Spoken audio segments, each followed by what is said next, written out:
the Ontario Fury.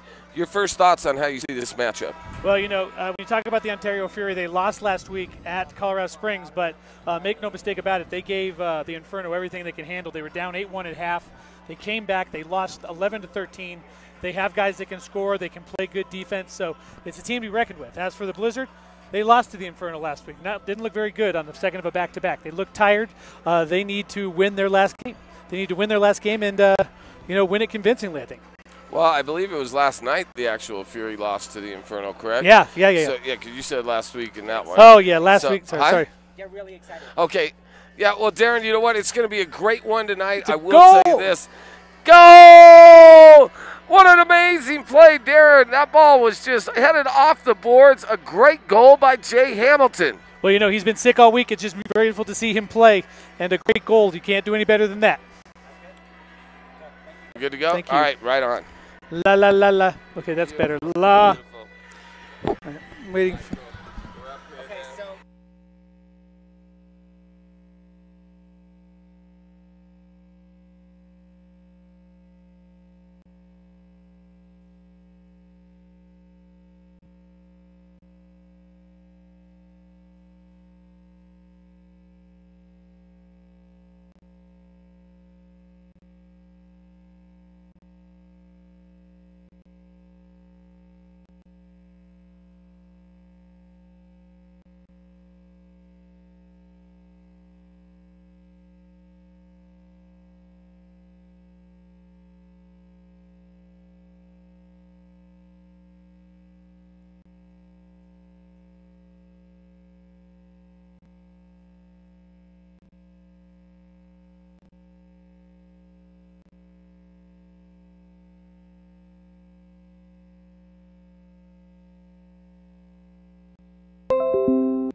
And good evening, Denver, Colorado. Joe Rico and Darren Copeland live once again from the Denver Coliseum, where your 7-1 Colorado Blizzard take on the 6-5 Ontario Fury 2 in a big, huge game, the last regular season home game for the Colorado Blizzard.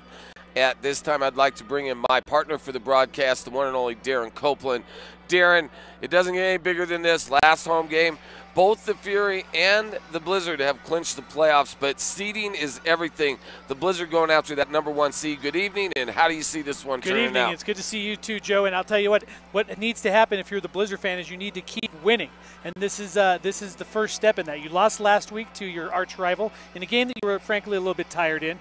So, you need to come out tonight and win this game so you keep up, because that #1 seed, if you're the 2 or 3 seed, you play the day before, and then you play. Oh, you got to go play another game the next day. It's going to be tough. Yeah, you don't want to play it back-to-back. You want that bye week. You definitely don't want to play on that Saturday. Darren, I am so excited.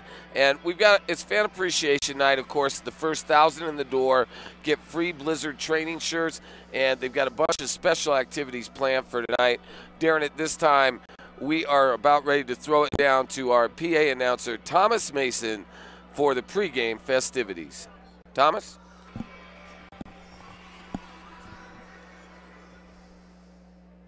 All right, we have a special guest in the house.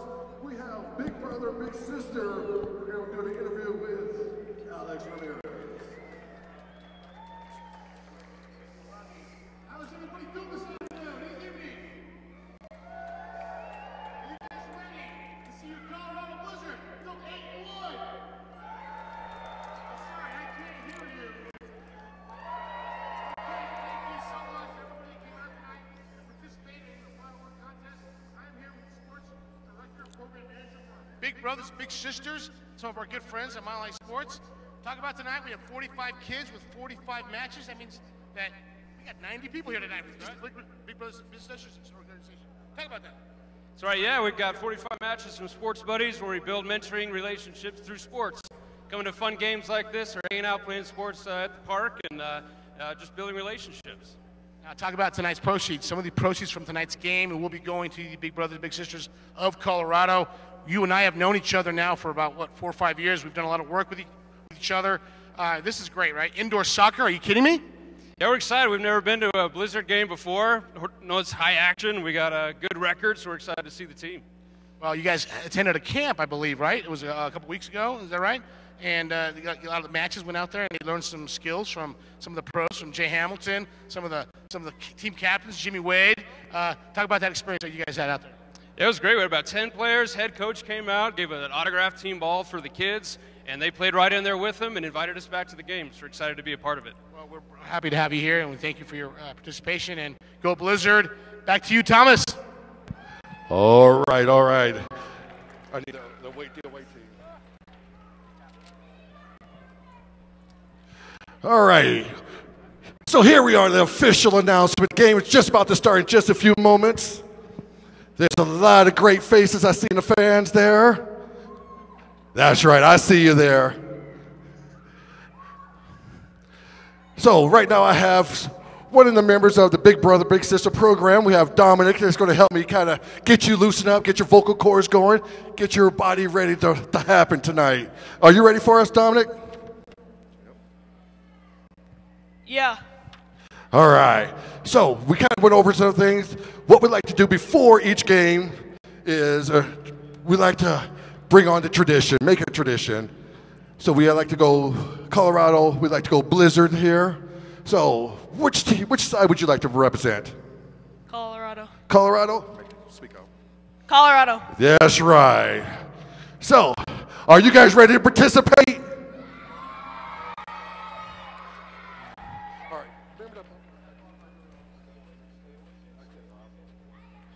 All right, so we'll let you take the lead.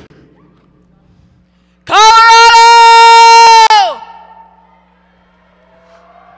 Blizzard! Colorado! Colorado! Colorado!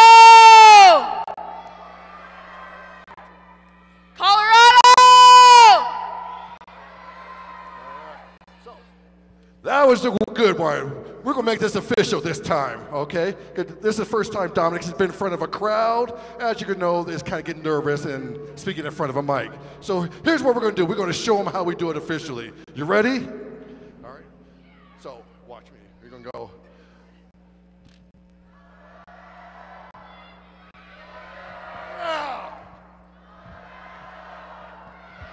Now you.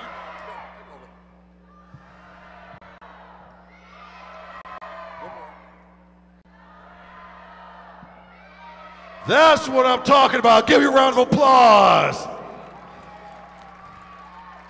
So as well, I was sitting home this morning, kind of putting the video together, and I'm thinking, what can we do for a new slogan? We have all kind of chants. We have Let's Go Blizzard. We have defense. We have all kind of chants. So tonight, how many of you ever done the Viking clap? Yes, we're going to do some of that tonight. I'm going to teach you. But we're also going to bring in a new slogan, which is Feel the Chill. Feel the chill. That's going to be a feel the chill. Feel the chill. Feel the chill. Feel the chill. Feel the chill.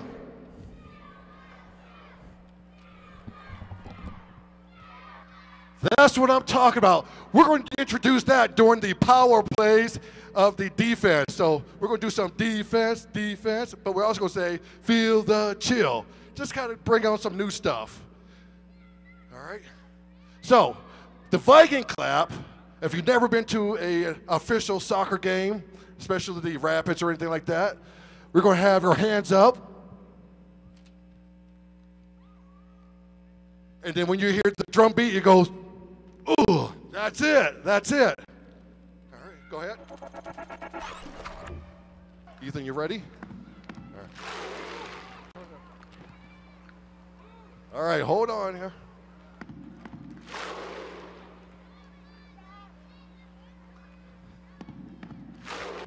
Okay, go up a little bit louder.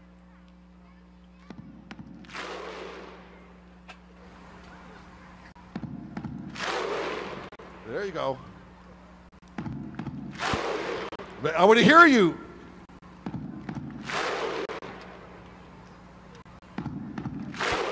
I like it.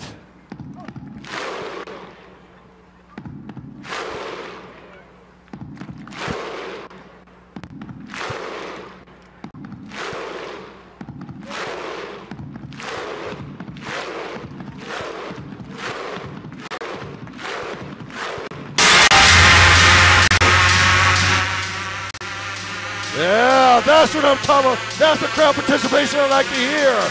Give a round of applause for Dominic for helping out with Big Brother. All right, looks like the away team is just ready.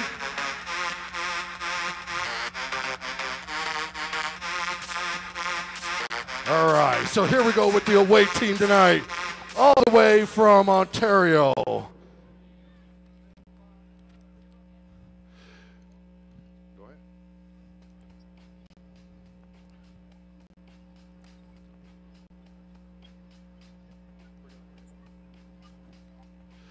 Here is your Ontario Fury 2.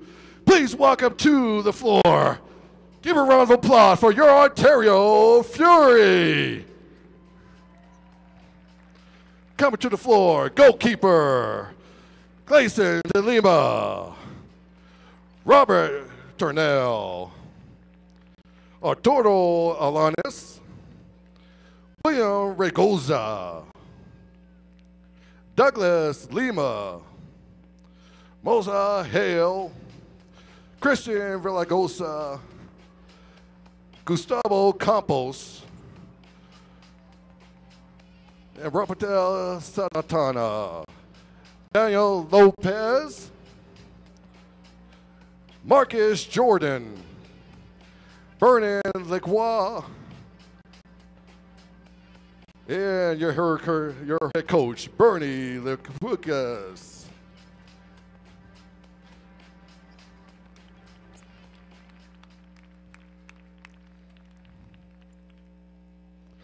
Are you ready for your Colorado Blizzard?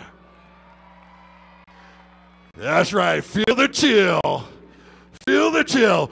Please welcome your mascot. Welcome, Blizz.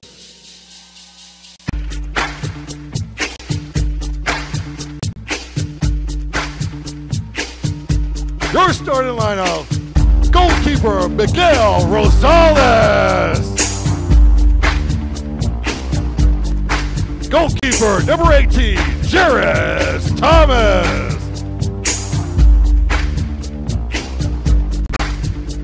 Number 4, defense, Reed Armstrong.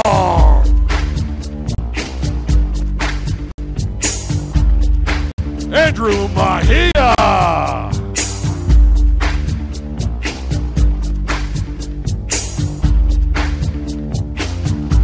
Number 6, Jimmy Wade.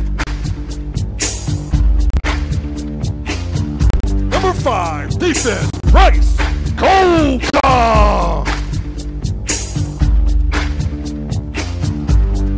Number 13, Mario Matute.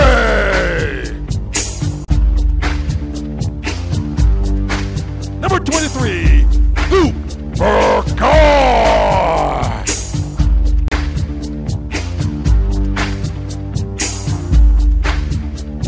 Number 8, midfielder, Andrew White. Number 14, Jay Hamilton. Number 9, midfielder, Connor Francis. Number 80, Radu Marshall.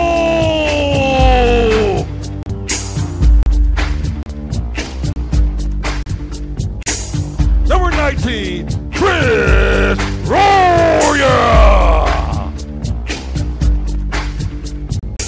Number 16, Cody Stratton.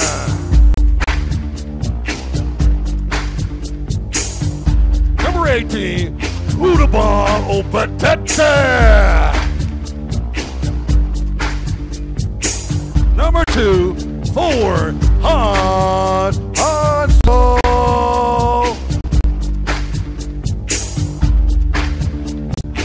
And you're a coach, Coach John Wells.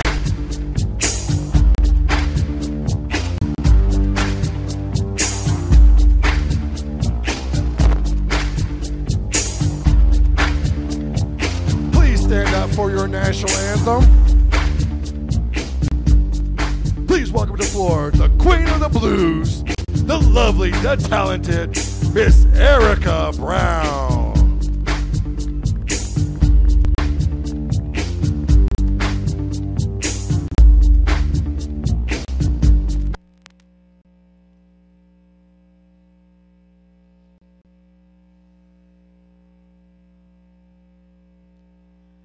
Oh, say, can you see by the dawn's early light what so proudly we hailed at the twilight's last gleaming, whose broad stripes and bright stars through the perilous fight o'er the ramparts we watched were so gallantly streaming, and the rocket's red glare, the bombs bursting in air, gave proof through the night that our flag was still there. Oh, sing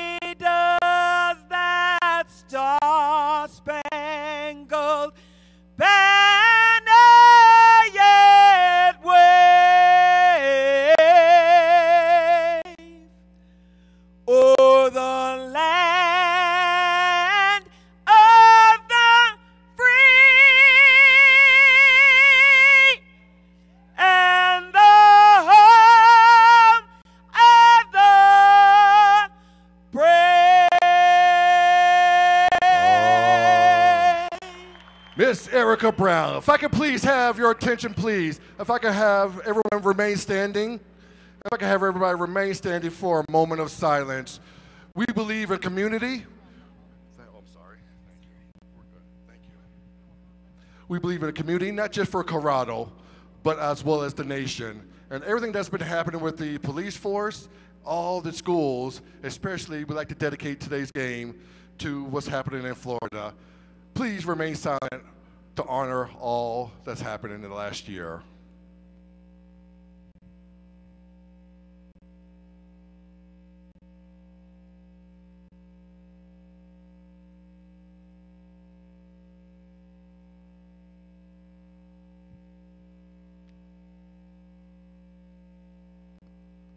Thank you.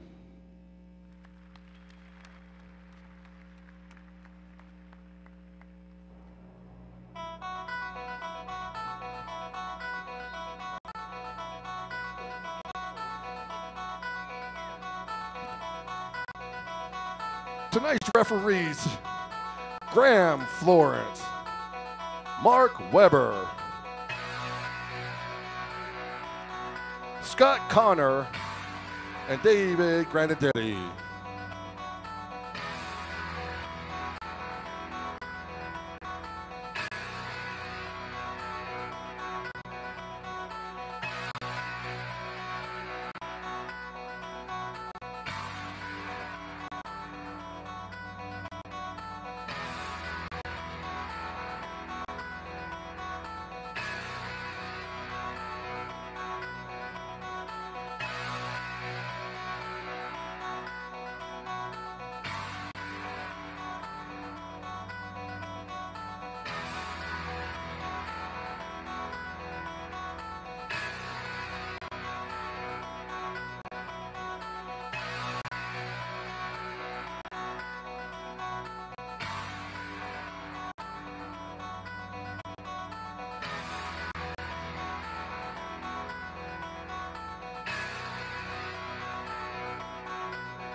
And before the game starts, the Colorado Blizzard would like to let you know, hire these players for school for your soccer team so they can play better and school the competition this year. For more information, please visit the Colorado Blizzard Facebook or their website, coloradoblizzard.com. Are you ready? I can't hear you. Are you ready? Let's go!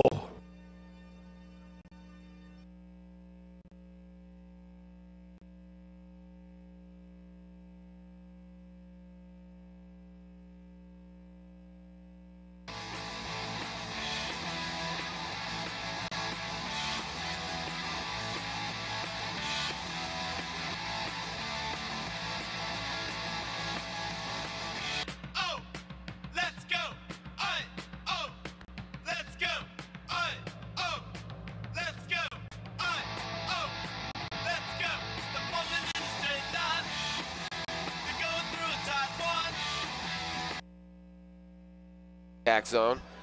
I think the Fury will play one of those games that you play often on back-to-back nights where you're trying to possess the ball quite a bit and maybe look for the right opportunities. Yeah, you want the ball to do most of the running, so make a lot of passes, and so that way you don't have to run nearly as much. If you run all the way, then you're tiring yourself out, but the balls don't get tired. Jay Hamilton with the ball. Jay was questionable game time decision. He comes out on a shift. It looks like he's a little tight, and there's a long pass down for Luke Brigard. That ball intercepted by the Fury. Well, you see the strategy early for the Colorado Rafael Blizzard, Santana with the ball. where they're just trying to really try and find someone sprinting down the side, bring it deep, get it in, muck it in the corners, and see if you can't get a pass and then a shot. Santana with the ball. Now the ball to number 18, Daniel Lopez. He's in the corner, and Rosales with a nice save. He came out to meet him and cut the angle off. Yeah, that's always scary as a goalie because it's coming too slow, and he might get before you, but you can't leave that box. So what do? You just kind of got to make yourself big and hope that ball comes to you, and that's what happened for Rosales right there. And Andrew White also into the game now. Jay Hamilton back on the pitch as well. Andrew White putting some nice pressure on the Ontario Fury, the goalie.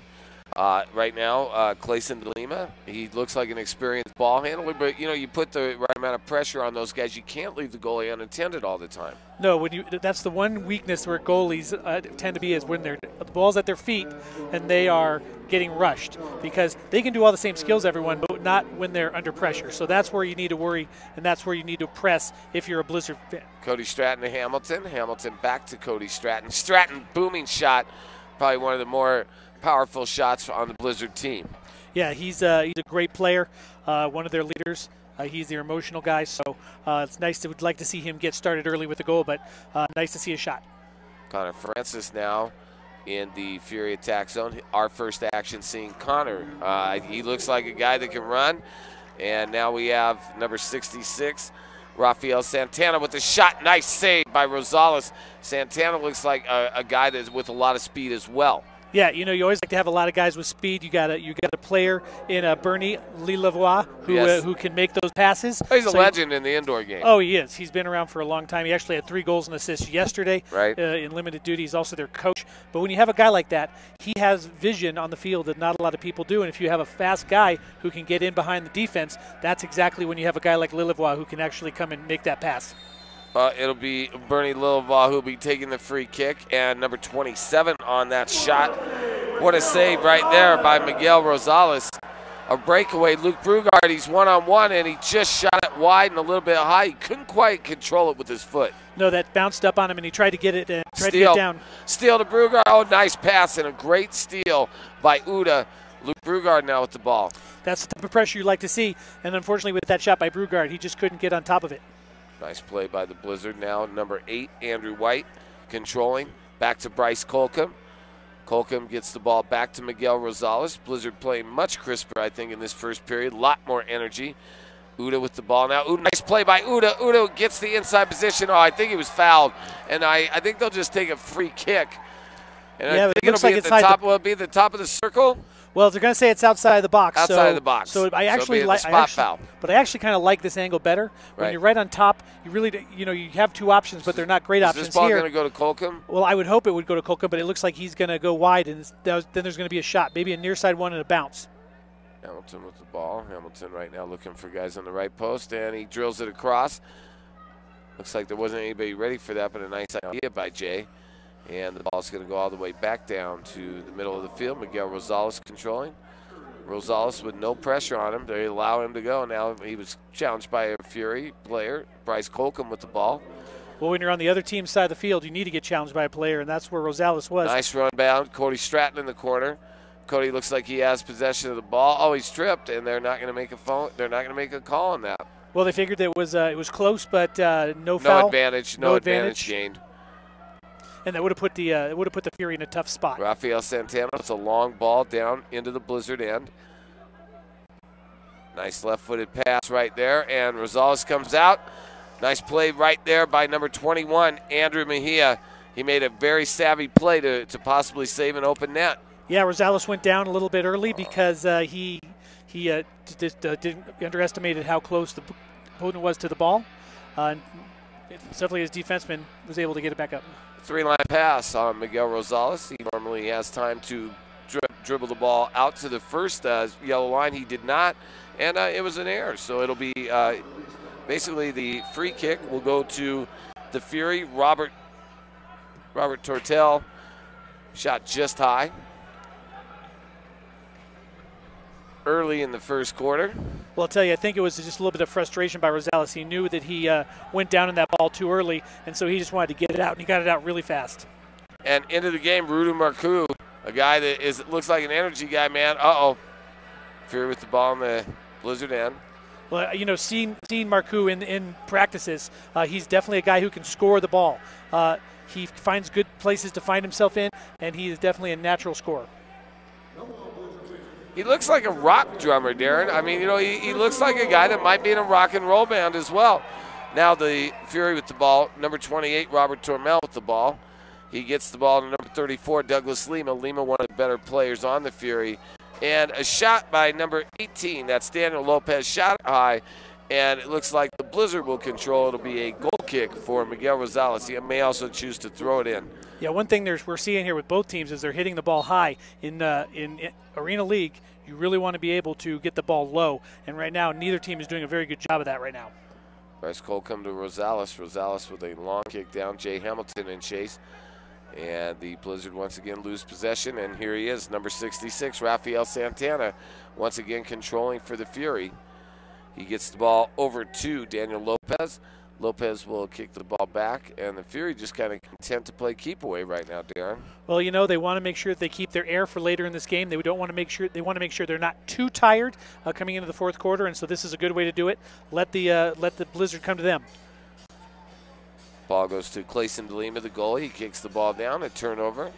The Blizzard have it. Jimmy Wade with a nice pass. Jimmy Wade getting the ball back, running down. And nice defensive play by the Fury, but Jimmy in the corner now. Yeah, Jay Hamilton wide on the other corner, just couldn't make the pass. Uda with the ball now. Uda takes the ball in the center. Nice pass right there. Jimmy Wade with a nice kick and a good save by DeLima. Huge save by DeLima, way to get down low into that corner. And the Fury control, ball still in the Fury zone. Kicked out now to Robert Tormel. To Daniel Lopez, number 18, and Daniel will kick the ball out. He said it's off the Blizzard, but it's not. Blizzard will retain possession. All right, one thing you need to do if you're the Blizzard, you have your coach is on the field. He plays Bernie Lillevoix. He's a little bit older, so he's not going to run as much. If you can find ways to make him run, that's where you need to do it, because if you get him tired, he's the playmaker. Nice play there. Bryce Holcomb running down on a run out. Could not pay Brugard with the ball now. Brugard with a kick off an Ontario player. Number 21, Andrew Mejia with the ball. Mejia in the corner now. Nice play by Andrew. Gets the ball in the corner over to, I cannot see the player's jersey. I think it was Uda. Now Luke Brugard with the ball. Back to Andrew Mejia. Looks like Connor Francis may be the guy, number 9 right there with the ball. And a nice play, a nice setup. And just missed by the Blizzard. You know, that's a terrible feeling to be a goalie and have a guy right in front of you with the ball. He wasn't his back. The only thing you can do is keep your back to him, and that's exactly what DeLima did. Nice play by Rafael Santana. Santana, though, nice defensive play by the Blizzard. Luke Brugard, he will go ahead and just take the ball, take possession. Long pass. Cody Stratton's out there, it looks like. Nice play. Number 9, Connor Francis with a shot. Header by Francis. Oh! He's going to wish he had that first shot back. He kind of whiffed on it, and then he got the second one, came back to his head. Just couldn't get enough power. The Fury might have been a little lucky there. Long ball by the Fury. Looked like they're just going to let him play. And out of the pack comes Bryce Holcomb. Well, that's how the Blizzard like it. They like to be able to play a little bit physical. Bryce with he slips and falls a little bit. Bryce got him pushed down. He fell. Turnover. 3-on-1. Bernie Lillevoix, nice play by Miguel Rosales. That's what you're worried about with Lillevoix. Wait, he could get that pass across it right in the right position. It was a nice save by Rosales. 6:34 to go. No score here halfway through the first period. Hope you're enjoying the action on the Colorado Blizzard Facebook page. Joe Rico and Darren Copeland on the call. Big time game. 7-1 Blizzard, 6-5 Fury.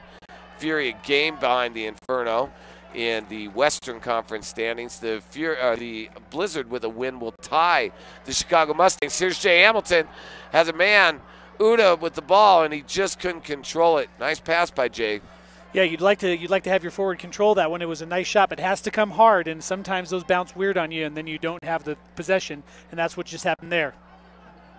The ball certainly bounces a lot differently in the indoor game. A lot of imperfections in the turf. You get a lot of weird bounces off the boards. Bernie Lillevoix, he reminds me of kind of a Thomas Hogg, an experienced guy. He's going to spend most of his time in the offensive end. Yeah, you're not going to see a lot of defense. You might see a little bit of pressure coming to a goalie or to a defender from a Lillevoix, but you're not going to see a whole lot of defense. He's an offensive guy.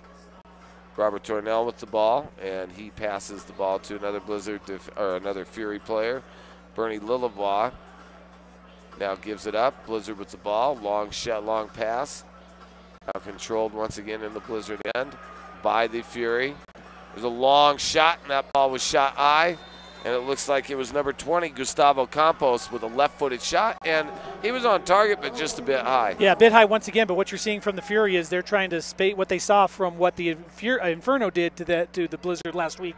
They're trying to press the Blizzard in, trying to get them to, be more condensed in their own end so that they can get a shot.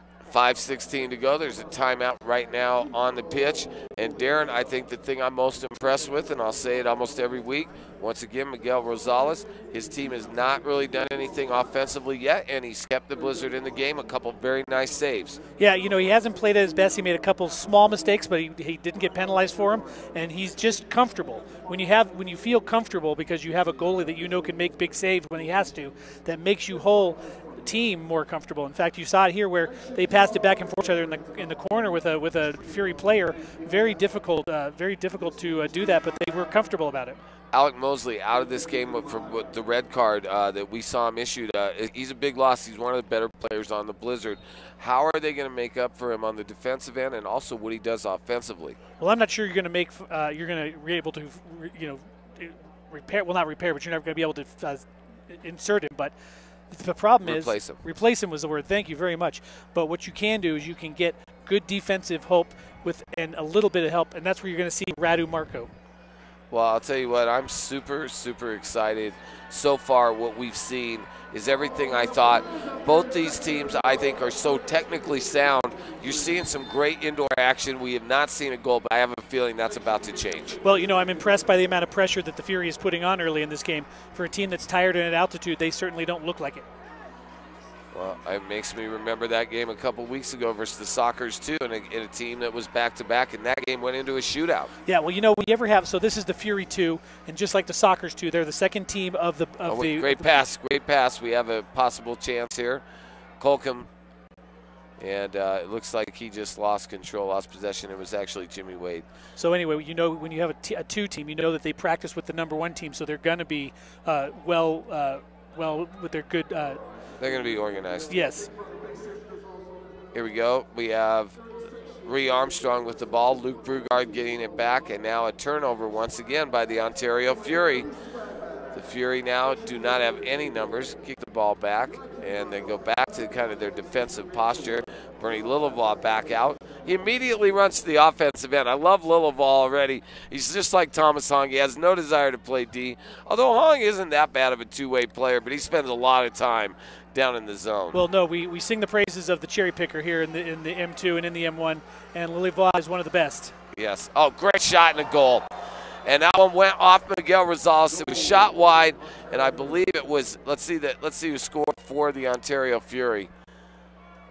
Let's see, I can't see the back. It was number 66, Rafael Santana. And, he's got a big shot. This guy's a great all-around player, and he showed up today. Yeah, he's been one of the most dangerous people early in this game, but that's not what you want to see if you're the Blizzard. It was unfortunate for Rosales. It happens. He made the dive, didn't get to it, went off the board, off his back, and into the goal. You just got to get past it and move forward if you're the Blizzard. You're not going to score only 1 goal in this game. Big shout out to my lovely family, Bernadette, Dominic, Dion, and Dina Rico, all here and present for the Blizzard's home finale. If you want to get in on the playoff action, check the m2.com standings for all your updates. There will be playoffs in Denver. We don't know if they're going to include the Blizzard. And rumor has it, Darren, there is a possibility that the championship game for the M2 will be right here in the Denver Coliseum. Well, that would certainly be exciting, and it would be great to see the Coliseum filled up to watch an M2 game. Well, it'd even be better if the Blizzard was in it. Oh, much better. And, we just saw the Minnesota Vikings trying to play a Super Bowl at home. This would be the equivalent in the M2. Another great save by Rosales.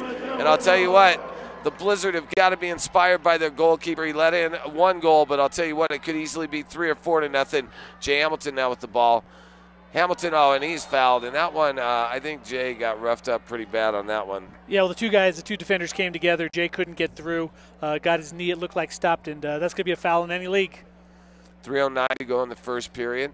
Fury 2-1, Blizzard nothing. I have to tell you about Pepsi, the official soft drink of the Colorado Blizzard. make sure when you need refreshment, you grab a Pepsi. Also have to tell you about the Weatherman Agencies, our title sponsor on the Final Word. If you need any type of insurance, home, auto, life, renters, asset protection, call Chris Weatherman at 303-237-1234. 3:07 to go. It looks like the Blizzard will be on a corner kick now, and it'll be Jay Hamilton. Now, we've seen some set plays. These are where you get your scoring opportunities. Yeah, I really would like to see the guy at top get the ball, but that doesn't happen yet. But it's nice to see someone at the backside. That was Cody Stratton again. Ball too high. Well, there's a long kick by Andrew Mejia, and that ball was about 10 feet high, well up into the second deck, and the Fury will have the ball in possession. Clayson De Lima will take the ball and throw it in. When you were talking about set plays, you do only have a couple set plays, and those are the best ways to get scores. So you need to take advantage of them. And right now, the Blizzard haven't done a good job of that. And the ball will be back in the Blizzard's possession. Now, the ball bounced, so it'll be where the ball went out. Yep. If that ball would have went out in the air, it would have been back at that spot, correct? Yeah, and also probably would have been back. If it gone out in the air past the 3 lines, it would have been back there because it would have been a 3-line pass as well. Jimmy Wade with the ball, gets it to Bryce Colcom, back to Jimmy Wade. And he gets it into Miguel Rosales. Miguel with the ball. Nice kick by Miguel. He gets the ball into, I believe, that's Radu. That's Radu right there. Radu with his little hit with his hair. He's got the hair and the beard. Actually, that's Hans Hassel, number 2. He's been growing his beard out a little bit. Didn't recognize him. Hans has got a heck of a beard, too, going. And a nice play by Miguel. And now you have Bryce Colcom in a little bit of numbers. And there's the run. And Radu was wide open. Radu was making a run down the left-hand side. Bryce did not see him. Unfortunately, the Blizzard were down a man because they had 2 guys tied up in the corner against 1 guy for the Fury. So they didn't have numbers, so they needed to hold it up. And the Fury have played a very good first period. I think for a team that was tired, they're gaining confidence, and that's the one thing you don't want to let a tired team do, gain confidence. No, particularly when you're down 8-1 yesterday in a game and you come back and nearly win it. That shows that you have some second half, mojo. And right now, they're showing that they're that team. Bernie Lillival with the ball once again in the Blizzard zone. 1-0, a minute 55 to go in the first period. Joe Rico and Darren Copeland live from the Denver Coliseum. Hope you're enjoying the broadcast. Right now, the Blizzard are not enjoying it, but that might change right now. They've got guys open. Radu with the ball. They give him the ball finally. Here's Radu. He's got a guy wide open. He had Uda. And, Darren, I think they need to keep their head up a little more while they're dribbling because they've had teammates open. Yeah, they have had guys open, especially on the backside. And if you're a soccer player, you've got to really think about if you're going to make that show to the backside, there's always someone there. Make that pass. Ree Armstrong with the ball. Armstrong gets the ball in. Right now it's Connor Francis. Francis with the ball. He'll get the ball back to, that's Ree Armstrong once again. Number 8, Andrew White in the game. Andrew White to Brugard. He's got to get rid of that ball a little bit quicker. Brugard to Andrew Mejia. And the Blizzard, offensively, they're a little sluggish. Less than a minute to go. 1-0 Fury 2 over your Colorado Blizzard. Well, the Blizzard play a very direct style. They like to put the ball into the corners, like to see if they can get the bounces, that sort of thing. While other teams, like the Fleury, like to play a little bit more of a passing game, a little bit more flair. So when you're playing an up-front game, you just got to take your chances. You're not going to get all of them, but you will get that one. Blizzard with the ball in the corner, and the Fury once again up to the challenge. And the Fury with the long ball to Bernie Lillival. Bernie Lillival, oh, nice cross by Bernie. You can tell the guy's just a savvy veteran. Nice defense by Andrew Mejia, though. Really nice defense. Here comes Andrew on a run out. Andrew with the long kick. There's Cody Stratton. Cody, there's the guy you want. Oh, he just missed it wide with about 13 seconds, and that was a great chance for Cody Stratton. I think the Lima guy might have got a foot on it, so a great save. And it looks like 5, 4, 3, 2, 1, and that'll be it. At the end of the first period, the Fury 2-1, the Colorado Blizzard nothing. Darren, your thoughts on the first period? Well, it's surprising to me that the Fury have been able to do so much offensively against the Blizzard. You'd think that the Blizzard coming out, not having a game last night, would be much more motivated in this game. Right now, seems like they're trying to find their footing. Not sure if that's because of the loss of a couple players, but they certainly don't look like the team that's been trouncing people here. Well, I'll tell you what. You've got Stevie Torres. He's out of the game. Let's go down to Alex Ramirez real quick with a special guest.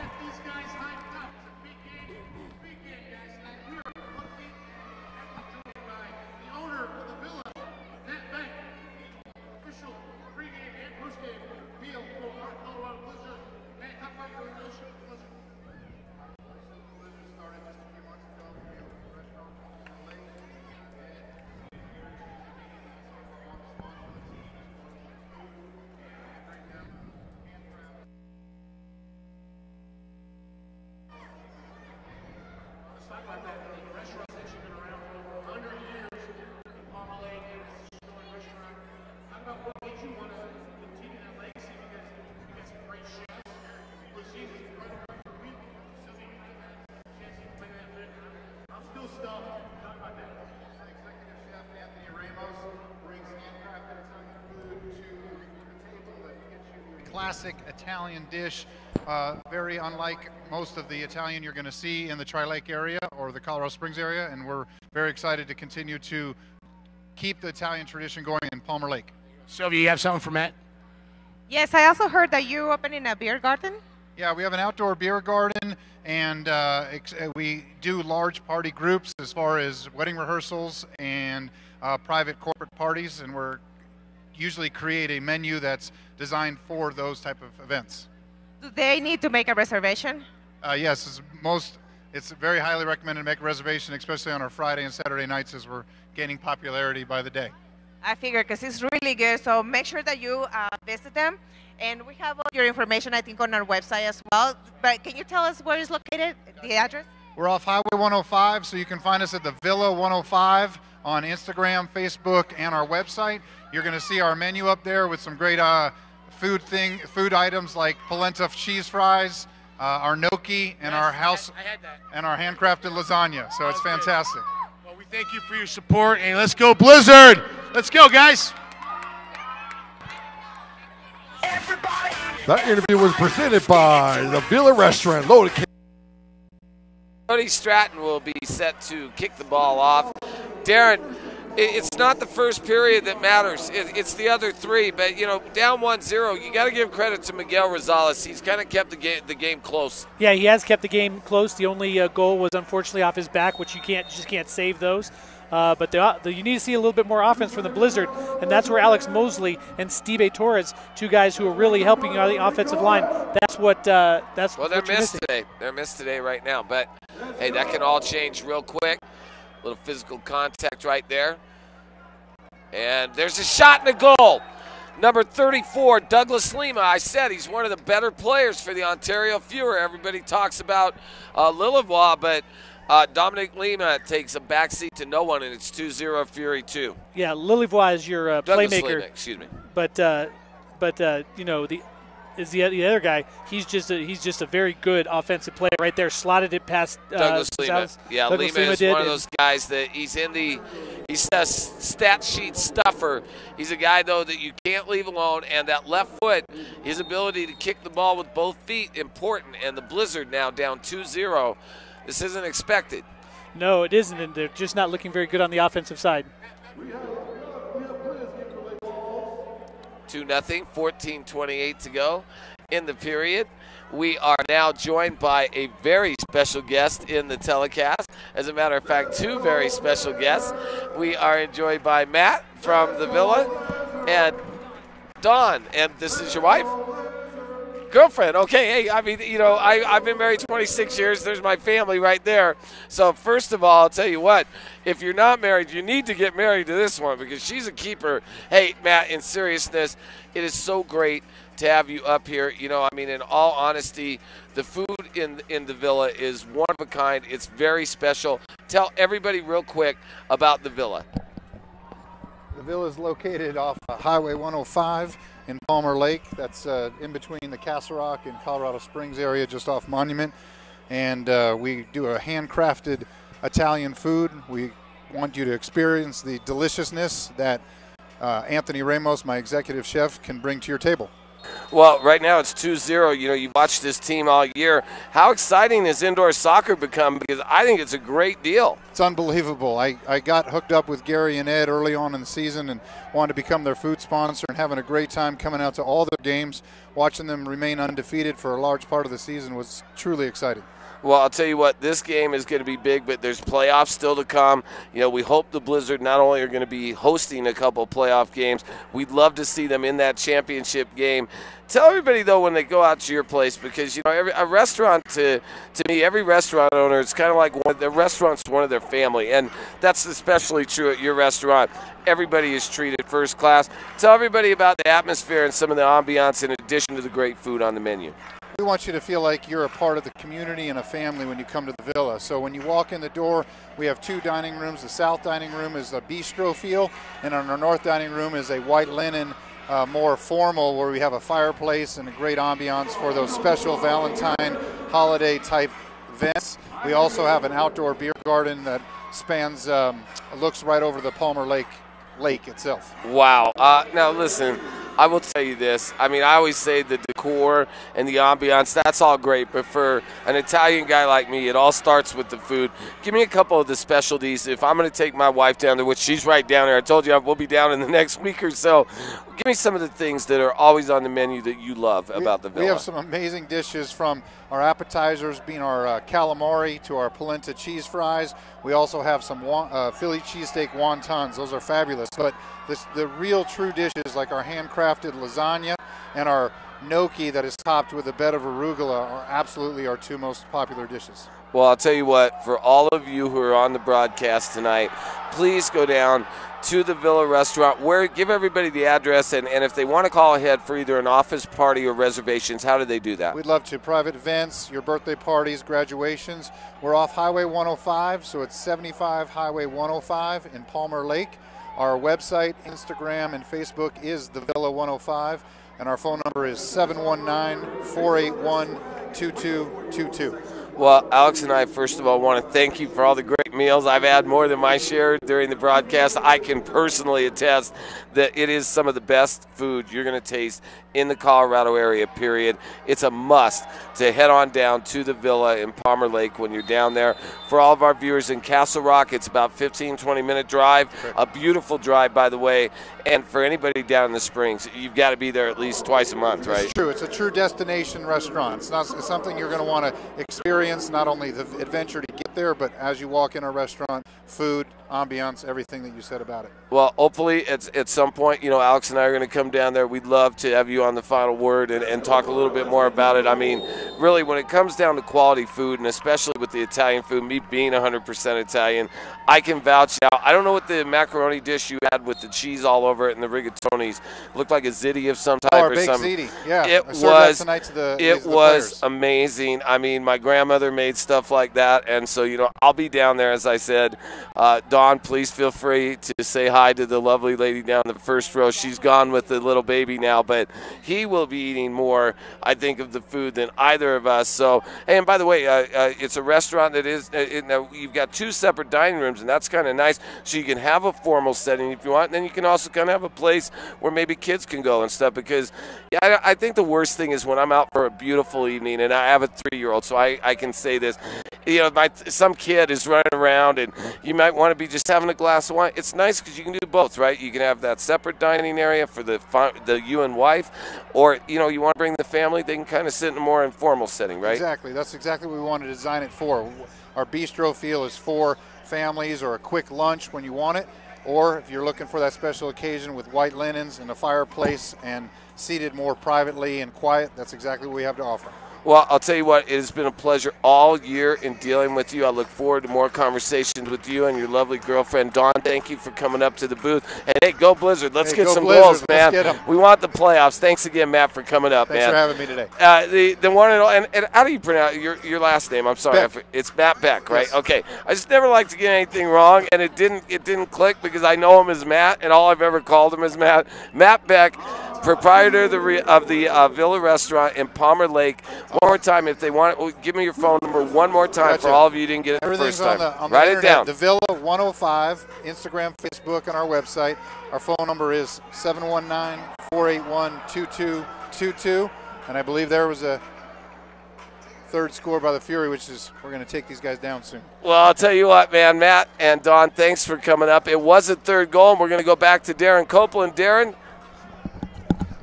Yeah, well, it was definitely a nice goal by Bernie Lillevoix. Put the ball off the board straight to himself over the goalie Rosales and right into the game. And so just big time goal there for Mr. Lillevoix, but that's what he does. He's a big time guy, and he does a great job of that. So we have 9:43 left to go here in the game. in the second, I should say in the second quarter here, as the Blizzard are waiting for someone. They're taking another look at it just to see what there seems to be a problem is. But right now, they're about to get this game started. And if you're a Blizzard fan, big crowd here tonight, and you're down 3-0, you need to start doing something offensively. Coach John Wells is not doing is not very happy about the way things are going on. I think he's not very happy with the way his team is playing most of all. But, we need to be careful here because anymore, if you get down 4 or 5, if you're the Fury, then if you're the Blizzard, rather, I should say, then you are going to really be in a big spot here going into halftime.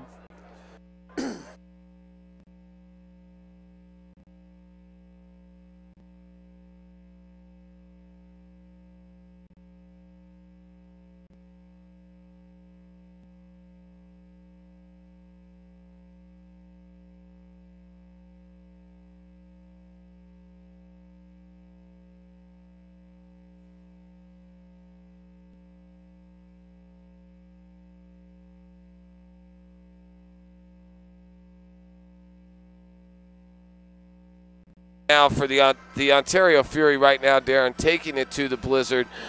We sure appreciate Matt Beck from the Villa coming up to the booth. Thank you for allowing me to make do. And, you were chomping at the bit to get involved as the Fury scored. Who got that third goal? Of course, it was Bernie Lillavois. Of course, he put it off the fantastic goal, put it off the boards, back to himself, over Rosales and into the net.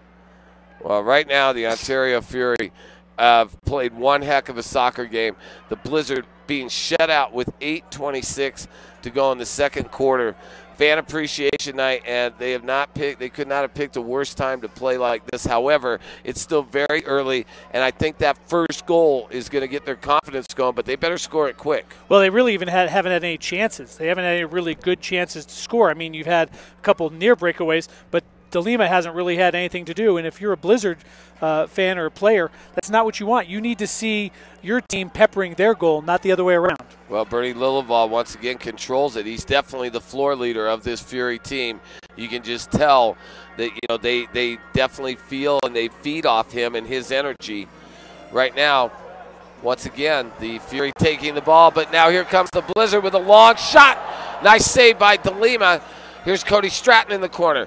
Cody trying to get that big shot off, and it looks like they are going to give him a free kick. They're going to say it's outside the box. Yep. So it'll be a spot foul, and the free kick will come inside, just to the left of the goaltender, inside, just outside the box, and it'll be Jay Hamilton. And this time, they've got their guy with their best shot, Bryce Colcom. He's lined up in the back. I think you absolutely got to give Bryce a shot at this. Yeah, I mean, I'm sorry, it's Andrew Mejia they have lined up at the top of the circle, and I expect to see a pass where Andrew gets a running kick. And here's Jay Hamilton, and Jay Hamilton calls timeout with 7:34 to go. 3-0 Fury 2 over your Colorado Blizzard. And I would say, I hope you're enjoying the telecast, but if you're a Blizzard fan, you can't be. What do they have to do to turn it around? Well, they really need to start putting more offense together. They have no offense. They're getting pressed back on defense, and then Fury gets 2 or 3 guys back, and they can slow down any offensive charge. They need to find a way to be a little bit more creative, find some different ways to attack that goal, make those passes across, and see if you can't get something to finish, because right now, Fury is frankly the better team. Well, I think what I've been impressed with for the Fury is their ability to play defense. I mean, I think that's underrated in the indoor game. As you and I have watched these games, it's offense, offense, offense. Would it be true, even in a game like this, the defense may indeed win championships and win games? Because it seems like it's not always how many goals you score. Sometimes it's how many you allow. And right now, the Fury have allowed 0. Yeah, well, the defense right now has been playing great. But you would think shutouts are rare. I've never heard of one. So, I'm sure they exist, but they're very rare in M2, and they're very in arena leagues. So you would hope they score. It's just a matter of getting down too far. Jay Hamilton will take the free kick. He is just inside the box. You have Radu. Radu is right positioned at the one post. You have Andrew Mejia at the top. And Jay Hamilton the whistle blows, and here's Jay. He gets the ball to Andrew Mejia. Uda with a kick Left foot kick. Jay Hamilton once again. He's going to try and get the ball back, and that ball again will be, it's kind of a soft pass. Nice play by Mejia. Rosales with the ball now. Back to Uda. Nice play off the boards. A nice play by Rhea Armstrong. But once again, after one or two passes, you see that the Blizzard are chasing. So they're not making that good third pass. They're not passing as crisply as they probably ought to be, and that's working in favor to Ontario. Well, I'll tell you what, some of the guys they're trying to work in the lineup, the Connor Francises, the Radu Marcus, and you have Mario Matute, who I don't know if he's actually been on the pitch or not, but he's available tonight. These three guys, frankly, they haven't done anything, and these are very key parts. You only have 15 guys to participate every night. Everybody's got to do something, and frankly, the new additions have not put any numbers on the board yet. Well, the thing about that is, they may not have been in games, but they've been at practices, so sure. they should be aware of what their role is and how they need to play at this game. But it does take a little while to get into true game speed, and maybe that's what's happening right now. But now it's in the second quarter. You need to get over that. You need to start making plays. Yeah, and they all have natural ability. The Blizzard, a very talented team. They've been kind of stuck in a funk.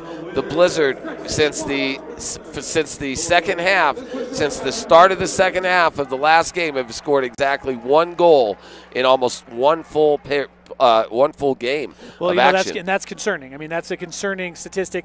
You hope that it's not because you're getting found out, but these teams do scout, and there are some things that the Blizzard do that are fairly regular. They always look to get the ball wrong. They need to change it up. That's what all the other teams are doing. This is what you need to do.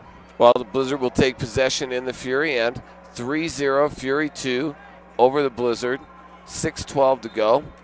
It has been a tough one at the start of this match. Darren, I have not seen the Blizzard handled like this, even in the loss to the Inferno. They still scored 5 goals in the first half. What's going on? Why so stagnant on offense? Well, I think that they're just not making the plays. You get those 2-on-1s, you get 3-on-1s, but you're just not getting the shot. Goal! Goal! Andrew Mejia! He put one in the top right corner and right on time. Yeah, they really needed that. The Blizzard did. Mejia with a great shot. Hamilton with the pass, put it right in the upper corner. That's the shot they're looking to. They're trying to watch to get that corner, and they did. Well, right now, that was the kind of goal that the Blizzard needed, and that was a powerful shot. The crowd now getting back into it. You expect to see you've got the kids running laps again. This is what we're used to, much more like Blizzard soccer. Maybe this can start a big run. Yeah, well, it needs to, because right now they are still down by 2. They need to get the next one. Well, we've even got some adults running, which I don't know if that's concerning or if that's great. Everybody having a good time, and why shouldn't they? This is what you signed up for. If you came to the game tonight, if you missed it and you want to get in on some playoff soccer, stay tuned to the standings and log on to AXS.com for all your ticket needs. 3-1, and Darren, this is a big next goal. Sometime before half, I think the Blizzard have to try and draw a little bit closer. Nice pass by Hamilton. Yeah, they need to draw a little bit closer. They need to just find some new combination work into the offensive end, find some different ways to get guys open and get shots. And a nice play off the board by the Fury. Nice play by the Blizzard. Here you go, the Blizzard with a run out once again. Coming off the bench, it's Luke Brugard. Luke Brugard, nice pass, Cody Stratton. He just can make it, but a shot, goal! Goal! What a play! Andrew White with the goal! Well, it's a beautiful goal. What you do is you just keep coming. The pass comes along. The first guy missed it. It bounced off the goalie because he went down early. There was nothing he can do. It's a hopeless feeling if you're DeLima. But right on cue, White comes in, finishes that one off up high where the goalie can't make a save. And right now the Blizzard are right back in it. They must have heard us talking. And here comes your Colorado Blizzard. 3-2. And just like that, Darren, it's bada boom, bada bing. They're right back in the game. Yeah, that's exactly what you need. And exactly what happens in arena soccer. There are runs that happen, and right now the Blizzard are on one. They need to sustain it. They need to take the lead. If they can take the lead before halftime, I think they're in good shape. 5:13 to go. Now we've got a soccer game. 3-2. Fury 2 over the Blizzard. I know my intensity's up. If you're watching the game on the Colorado Blizzard Facebook page, get up, grab your beer, grab your wife, dance around. Let's get some energy going. Let's get this crowd going here at the Denver Coliseum. this place right now, you know, is just starting to get electric, Darren, and I think one more goal and this place is going to get on fire. Well, I hope so. And one thing I'm seeing for certain is all the kids running around. There are a lot less adults.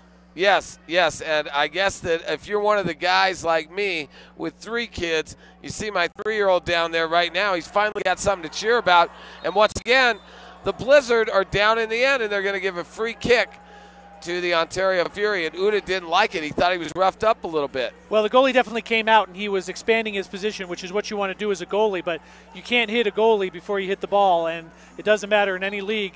That's just going to be a foul. Sure, it's taboo in any league to touch the goalie. And as a goalie, I think you're probably a little more partial to that. Miguel Rosales controls. He gets the ball down, long pass ahead. Once again, the Blizzard with the ball in the corner, and it's Connor Francis. He gets the ball over there. Nice long shot here. Uda with a header. Gets the ball in the corner to Luke Brugard. Luke Brugard off the board. Another header. Oh, the ball was right in front of the net. Great play by the Ontario defense to get that ball out right under the foot. Hans Hassel was right there. Hans Hassel was just right there, and a nice play by the goaltender, DeLima. Here it is, Hassel with a touch pass, and oh, that's all right. That's all right. They have no advantage gained. Yeah, but you'd like to see a better pass coming back to the guy who's not marked. He gave the pass away. You were more open. You need to find a more open guy to pass to. Early on, Bryce Colcom trying to ball just a little bit behind. Hans Hassel with the right idea, just a little bit too much touch. Maybe a little more speed on that pass. 3-2, 3:37 to go in the first half. Blizzard were down 3-0. Back-to-back goals by the Blizzard. Darren, energizing this team. You see a lot more pep in their step, but they have to be careful. This is a big part of the game. Yeah, you know, also energizing the crowd. The crowd's back in it, so that's definitely a help. But Ontario, they're a team that's a playoff bound. They know how to play. They know how to play in a slow-down tempo, and here they are again, and here pushing they come the Blizzard down. back. It's Robert Tornell. Robert Tornell, what a save by Rosales. Tornell got the ball in and just missed the ball wide with his left foot. Great kick. That ball was almost deflected by another Fury player, too, as well. It looks like it was William Ragoza that was right in front of the net, and he just missed. And there's a nice shot and a goal. And that was a beautiful play by Bernie Lillivois. He got the ball over, and it looked like it was. Is it that man number Lima 28? again? Is it your boy? Well, it may be. No, I believe it's Robert Tornell, number 28, that actually scored the goal. We'll get the shot here one more time. Well, I believe it was Robert Tornell who actually scored the goal. 4-2, the Fury 2 leading your Colorado Blizzard. Darren, they had just gotten the momentum, and boom, Lillivois once again with an insane pass through traffic. Well, first of all, you have to talk about Rosales' save, which was a beauty diving. Amazing, and that kept him in it. But when you get the corner kick, you got to watch out for Lillivois. Playmaker puts the ball, chips it over the top, and a beautiful one-touch volley, what you're looking for from your forwards in this league, and just a beautiful sized goal. Nothing Rosales could do. Cody Stratton in the corner. Stratton once again pushed down by number 20, which is Gustavo Campos. Campos arguing his case, but it'll be a free kick for the Blizzard. I thought they were going to have number 80, Radu Marcu, take it, but he's not. He's at the top of the circle. Marcu with a big kick, and I think that was a frustration kick by Marcu because you know what? He could have taken a better shot than that. Well, you know, when you look up to see if the ball's going to go in the net, it's going to go over. So what you need to do is trust that your ball's going to go in the net and not worry about it. And you'll know because everyone else will be running to you and congratulating you. Well, some different kids still running around the track, although the Blizzard scored about 2 minutes ago. Lots of enthusiasm, big crowd tonight. We thank all the fans for coming out tonight and all year long for your Colorado Blizzard. 2:38 to go in the first half, 4-2, Fury 2 over the Blizzard. And here's a nice play by the Blizzard. And the goalie came out, and here's Uda. Uda's got an open goal. Oh, he can't do it. Goal! Goal! It's an own goal! Uda's going to get credit. And oh my gosh, that ball went around the boards and kicked in an own goal, Darren. Well, you know, when your goaltender is out at the yellow line and gets beat by a player, you know you're in trouble. There's nothing the defender could do. He tried getting back, but that ball is, as it's going along the board, is spinning and spinning and spinning, and it hits something. It spins weird, spins into the back of the net, and right now it's a one-goal game again, 4-3, Blizzard trail. Udabong And Udamong Obatete, and we're just going to leave it at Uda, scores the third Blizzard goal. It's 4-2, or 4-3, excuse me. And Darren, this is a big part of the game. These goals are coming fast and furious. The Blizzard's got to try and hang on and either get the equalizer or at least only be down by 1 goal going into the first half. Yeah, you don't want to get the deficit any bigger, but you need to start putting pressure on Ontario. They're tired. They've got to be tired. It's just human nature. I will say this about the Fury. They put up a good fight here in the first half. Shot by the Fury in the Blizzard end, number 26. That was there's 28, Robert Tornell on that shot. Shot it wide. And here comes Tornell again. Tornell with the ball on the right-hand side of the pitch. Tornell back to number 66. That is Rafael Santana. Tornell with the ball just missed wide. Luke Brugard controlling in his own zone for the Blizzard. Brugard with a nice kick, but a turnover. Here comes Santana. Santana with the ball, passes it to number 20, Tomas Olovs. And here he is, number 20, Gustavo Campos, with a shot and a great save. Rosales now, as Uda running out down the left-hand side. Uda with the ball up the board. It's another own goal! Are you kidding me? Another own goal. This one I think will go to Uda again. Yeah, you know, it's beautiful when you can put that ball along the boards and make it pass out to the backside. Goalie has to cover the near post. Nothing he can do, and the guy coming back just hits him off the knee and back in for an own goal. Uda has 2. Jay Hamilton set it up. Uda gets the second goal, and number 28, Robert Tornell's got to be kicking himself. That's an own goal, and Tornell had control of the ball. I don't know, it went off of his leg and into the back of the net. It's a terrible feeling. It is a terrible feeling, but you know you haven't given up the lead yet, so you're still tied. Forget it. Get back in. You know, we hope they don't forget it. 1:19 to go. Blizzard 4, Fury 4. And I'm going to tell you right now, this is what you tune in for. Jay Hamilton with a steal. Jay just shot it wide. What energy Hamilton's had. Jay once again putting pressure on. This is Hamilton's best half, and he's injured. What an inspirational guy. Yeah, you know, it's really interesting to be able to watch him. He's been sick all morning. To be able to come out and play this, it's unfortunate he had a wide open goal that he missed it. Well, he was a game-time decision whether he was going to play. I'll tell you what, Coach Wells is happy he showed up. Yeah, certainly, particularly there. He wish he would have finished it off. 47 seconds to go. The Fury controlling. Bernie Lillivai, so dangerous. He flopped down there. They didn't buy it. They didn't give him the call. Once again, though, the Fury controls. Number 35, Marcus Jordan, a guy who wasn't even supposed to play tonight. And there it is, a shot, and there we go. Cody Stratton, he's got a 2-on-1 if he sees Brugard. Oh, he couldn't get him the ball. But the Blizzard's still with the ball. 23 seconds to go in the half. Blizzard control. It's Andrew Mejia. Mejia to Brugard. Brugard in the corner. Luke trying to get 2 guys. Nice pass. Mejia once again. He's got a big shot. Andrew Mejia. He just barely missed it. Brugard. The ball's wide open. Shot. Save. What a save by DeLima. And that'll end the half. And I've got to give DeLima credit. I don't know how that ball didn't find the net. Yeah, it's a heartbreaker when you get a goal scored against you in the final seconds. And it was DeLima who saved the Ontario Fury that particular heartbreak. Well, I'll tell you what, it doesn't get any better than this. It's 4-4. The Blizzard have just come roaring back. And, Darren, it's such an exciting first half. I can hardly wait for the second half. No, you know it's going to be fireworks because if yesterday is any indication, the Ontario Fury is a second-half team. Well, we're going to go down now to Alex Ramirez and one of the guys who helped run the Colorado Blizzard, Ed Hooks Jr. He's the guy who does all the stuff for the Blizzard, so much I can't even name it. Here's Alex and Ed. Hope you enjoy halftime. We'll be back with the second half of action.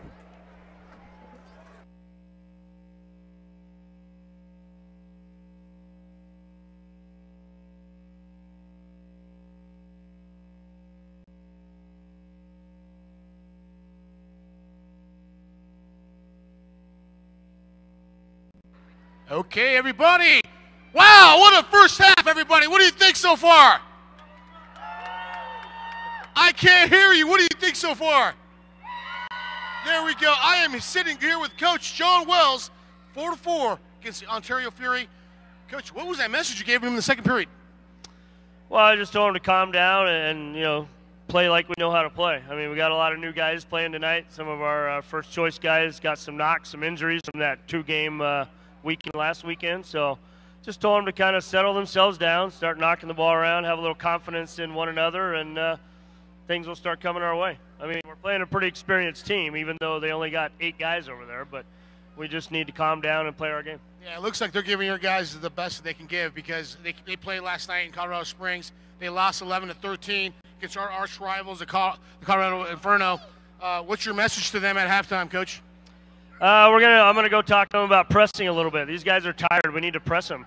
And pressing isn't standing 5 yards away. Pressing is being right on the, touch tight. If you can touch the guy, you're pressing him.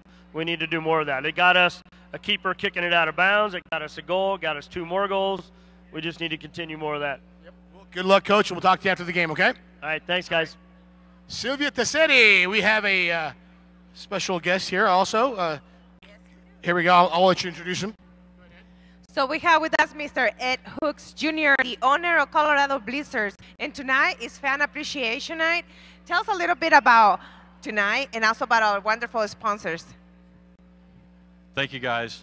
Thanks, everyone, for coming. I am working with the ownership group. I'm not the owner. We have lots of great folks involved in the organization. It's largely a professional volunteer organization that we could not survive without our valuable sponsors and our valuable fans. We hope everybody will sign up to get on season ticket list for next year.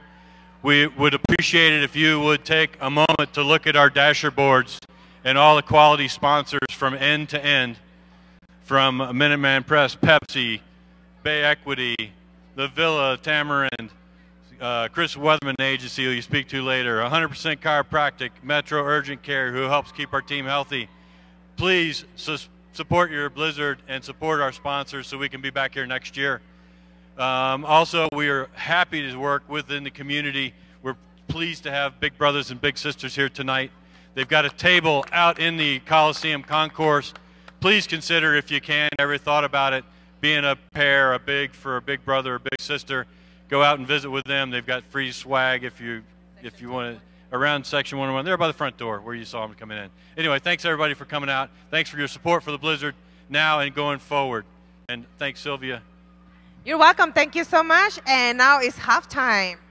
Yeah, back to Thomas. Thomas, you're on the show. All right, we'd like to thank all our sponsors of the night. Everybody having a good time on this close game? Woo! Well, when I said I was going to lose my voice, keeping my promise on that. Coming up on the halftime show, we have big brothers and big sisters here with a little bit of obstacle course.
So you don't have to score. So you just you can just keep in possession.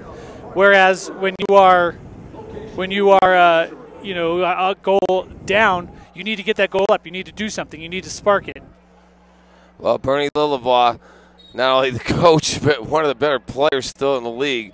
Used to be an M1 player, now playing in the M2. Another pass into the scoring zone, and that one will go off.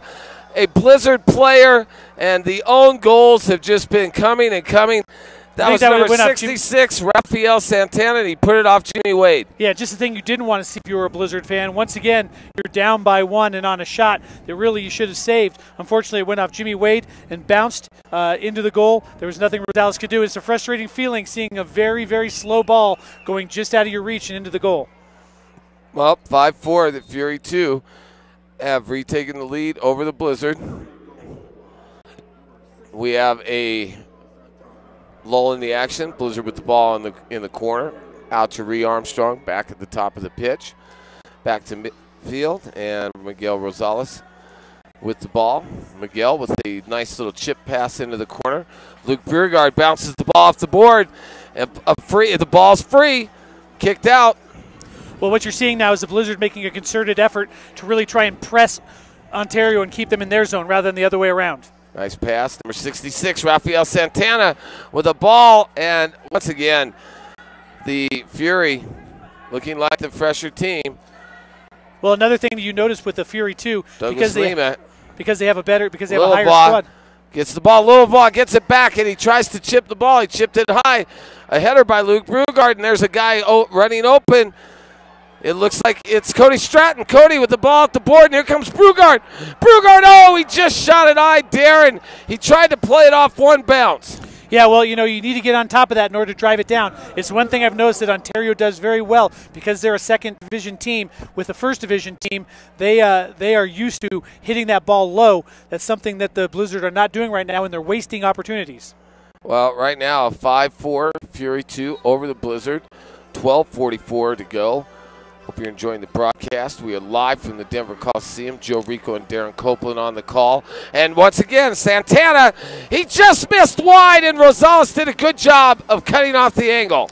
Yeah, not very good by the Blizzard. They're getting the ball turned over in their own zone, which leaves it very difficult for Rosales. He had it covered, but it wasn't covered by much. Here's Lillivaugh, Lillivaugh. Nice play by Hans Hassel to come back. Hans has played a nice defensive game. Jay Hamilton gets the ball back. Ball given back to Hamilton. Nice touch pass.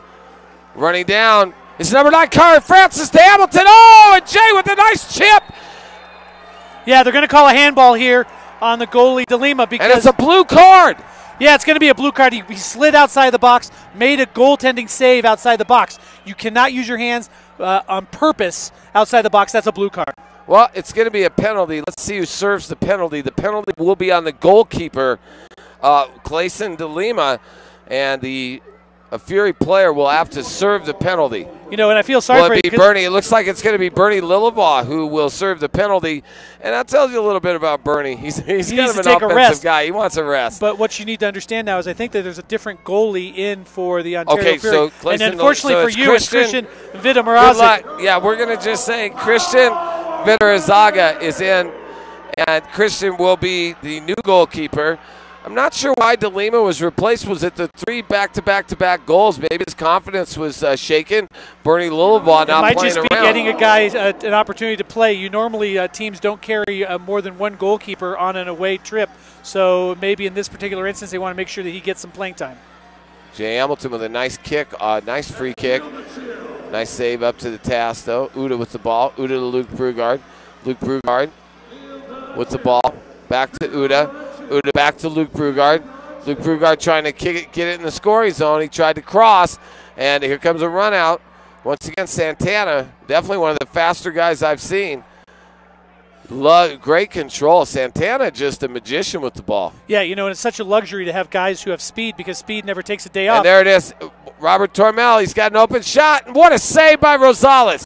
Yeah, really good job of staying on his feet, waiting for the shot to come before trying to make a save. A lot of times you're trying to guess, and that's when you guess wrong and it goes in the goal. That time he stayed up high. Another great save by Rosales. Short-handed chance for the Fury, And they almost made good on it. Power play for about another minute 5 for the Blizzard. Jay Hamilton on a nice pass by number 18, Uda, and Jay had the ball go off his left foot. A minute 1 to go in the penalty, and there'll be a free kick. Well, this is the problem that Coach Wells finds himself in, because they're just not being very crisp with their passes. The passes are a little bit errant, and with a team that's very disciplined, you need to make sure that those passes are on point. And right now for the Blizzard, they're just not. Ball controlled by number 1, Christian Vidarazaga, and it looks like somehow, what's going on? Vidarazaga having a problem with one of his cleats. Well, you know, when you have the big mitts on, it's sometimes hard to tie your shoe. So a lot of times what they'll do is they'll get someone else to tie the shoe for him. Well, I'll tell you what, that's a great job if you can get it. And once again, the Blizzard, nice header by Rosales, but controlled by the Ontario Fury. You know, you would almost, I can't believe I'm saying this, but you would almost think the Blizzard is the one on the penalty kill. The Fury have controlled the ball. Nice play by Douglas de Lima. Shot, goal. Goal scored, a short-handed goal by Douglas Lima. And he has just been a guy that the Blizzard have not been able to contain. Well, he's got great touch with the ball, and he's got a lot of speed, and he gets open and he finishes when he gets the ball. I mean, that's a very difficult combination. That said, the Blizzard are not doing a lot of things that they would have normally done. Their passes aren't crisp. They're not in the right spot. Their guys are not playing good defense. They're not getting the ball out of their feet quick enough, and that's leading to Ontario with a 2-goal lead. 42 seconds to go still in the Blizzard power play. Still time to get one back. Miguel Rosales now, and they're going to be sending, it looks like they're going to open it up a little bit on offense. 3 guys down in the attack zone. Jay Hamilton now with the ball at the middle of the field. And a steal once again by the Fury. The Fury playing some excellent penalty kill. There's a long pass, and Cody Stratton just could not control. Once again, Miguel Rosales down to 20 seconds in the power play. Rosales, he's not being challenged. Now gets the ball to Andrew Mejia. Mejia with a nice chip and a nice play by Christian Vidarazaga. Vidarazaga. And Vidarazaga once again up to the task. Yeah, Vidarazaga is doing a great job. He's being very aggressive. But what I don't like about the Blizzard is they're holding the ball too long, and then they're making a bad pass. Power play over by the Blizzard. No shots on goal during the power play, and they give up a shorthanded goal. Tough break on that power play. Once again, a steal, and here comes Lillivaugh. He's dangerous. And once again, a nice play by Rosales. But they give the ball right back up. Robert Tornell with the ball. Tornell for the Fury. And a nice kick, a nice save there on William Ragosa. William Ragosa there, and now Tornell once again with the ball. He gets the ball all the way back out in the zone to number 37, or number 27, that is. A guy that is not on the roster, unfortunately. I'm sorry. Well, that happens, but I'll tell you, right now they don't need to do anything. They just need to relax and keep the ball in possession. And, you know, they have this game. They're up 2. It looks like there's going to be a foul call on the Blizzard. Yeah, well, a lot of rough play here. First you saw Lillivois go down. Then Ontario Fury retaliated by putting down another guy from the Blizzard. The Blizzard guy tried to retaliate. And the third one, they said, is a charm. That's where it's going to be the penalty against the Blizzard. And Bernie Lillivaugh will set up for the free kick. Looks like he's adjusting his knee pad. He took a kind of a hard fall. Bernie, he's been around the game for a while. Watch our old man, 27 here. He's on the far side, and that's going to be where he's going to look. And it goes to Robert Tornell. Just missed wide. Great left-footed shot by Tornell. Uda with the ball. Uda, he's challenging the goalie here. Good play by Uda, forcing the ball out of the goaltender's hands. And a long kick down. And Bernie was right there. Bernie's tired. Bernie is tired, but Bernie's also done a very good job of playmaking this game. And here's the ball, Hans Hassel. Nice kick by Radu. Radu to Cody Stratton. Cody Stratton with a bicycle kick. Cannot get anything going. I think it might have been a little bit ambitious for Stratton there. With that. There's going to be a timeout. Timeout taken by the Blizzard with 8:44 to go in the third period. Fury 2-6, Blizzard 4. And Darren, you know, once again, a sluggish start to the second half, similar to the game last week against the Inferno. Yeah, I don't know if you need to come out harder before the third quarter, you know, like get yourself practicing out there. But right now, the Blizzard just do not look like they have the same energy that Ontario has. And the longer that Ontario has the lead, the more confident they're going to become. And that's where your energy can be extended more than probably it should. Have to tell you about Chris Weatherman and the Weatherman Agency. Make sure you contact him for all your insurance needs. 303-237-1234. 303-237-1234, or log on to or send him an email at cweatherman.com. Also, Tamarine. They really know how to spice it up at Tamarine Indian Cuisine, Aurora, or Castle Rock at Tamarine Cuisine. 844, Bay Equity Home Loans. You got to log on to bayequityhomeloans.com for your next home loan. 8:44 to go, 6-4 Fury 2. Fury 2 control the ball. Number 28, Robert Tormel, back to Christian Villarzaga. And Villarzaga moves up. Long kick down. Bernie Lillivaugh sends across. And that ball will bounce over. It'll be a free kick for the Colorado Blizzard. And what you're seeing from Lillivaugh, which is so smart, is he's putting those balls way up high, but into spaces where the goaltender can't get it. It's too far for him to go out. So if you are the goalie and you tend to dry yourself out, you're in trouble because the ball's against the wall. But if you stay in, that's where a guy can sneak in behind and get an open shot. Well, the Blizzard needs some offense now. 6-4, just about halfway through the third period. Ball in the corner once again. The Blizzard fighting hard in the corners, but just not able to connect on any of their passes. And the ball will go back to number 9, or number 6, Jimmy Wade. Jimmy Wade with the pass. Pass in to Cody Stratton. Stratton with the ball. He's trying to get the ball to Jay Hamilton. Jay Hamilton with the ball. Ball will be kicked back to number 6, Jimmy Wade. Nice kick. Hamilton with the ball. Hamilton trying to control. Darren, they just can't seem to get a good shot off. Yeah, and they're not moving. There's two portions to being a good offensive team. Jimmy Wade with a nice kick, but unfortunately now that ball goes down to Bernie Lillivaugh. Lillivaugh just trying to kick the ball down. He's out of gas, which, that's fine. But still puts the ball in a nice spot where the goalie can't pick it up with his hands. And there's number 21, or number 6, Jimmy Wade. You know what I was talking about? Francis, and a shot by Hamilton. The Blizzard, they're not moving on offense, and they're also not getting the ball moving on offense. You need to do one of those in order to have good offense. Right now they're doing neither. Lots of pressure put on by the Blizzard. Looks like it's Connor Francis, number 9, actually running around. This guy has been all over the pitch. He's played a great game. I'm sorry, it's number 8, Andrew White. And I'll tell you what, these Blizzard uniforms, real hard to see the numbers on the back, Darren. Yeah, they're great. They're great to wear, but I'm not sure they're so great to be for us up here in the nosebleeds. Douglas Lima kicks the ball against the boards hard as they give the ball to the Blizzard on the free kick. Miguel Rosales will take the kick, and Miguel will get the ball over to Uda. Uda back to Miguel Rosales. Uda off on a line change. Blizzard changing. Ree Armstrong with the ball. He's got Radu Marku on the line. Normally I'm not a person to talk when you're down 2 goals. You need to have some urgency, but I think the opposite might be good for the Blizzard right now. Pass the ball around, get the ball in flow, see if you can't score in sort of a play. Ree Armstrong pinching in from the defense, but he left somebody wide open, and here comes that guy, Douglas Lima. He has been the best player for the Ontario Fury. Nice play by Colcom. Colcom to Radu Marku.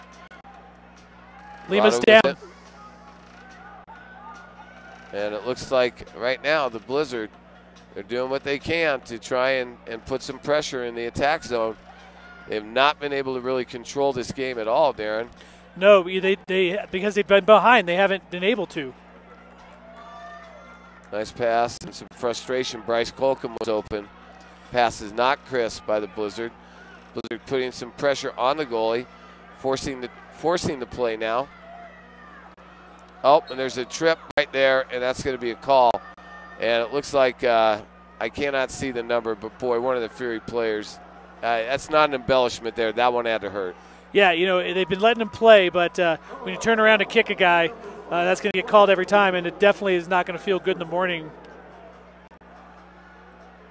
I believe it's our guy, number 66, Rafael Santana. And let me tell you something. Santana is a guy that is – oh, no, it is not Santana. Let's see who it is down.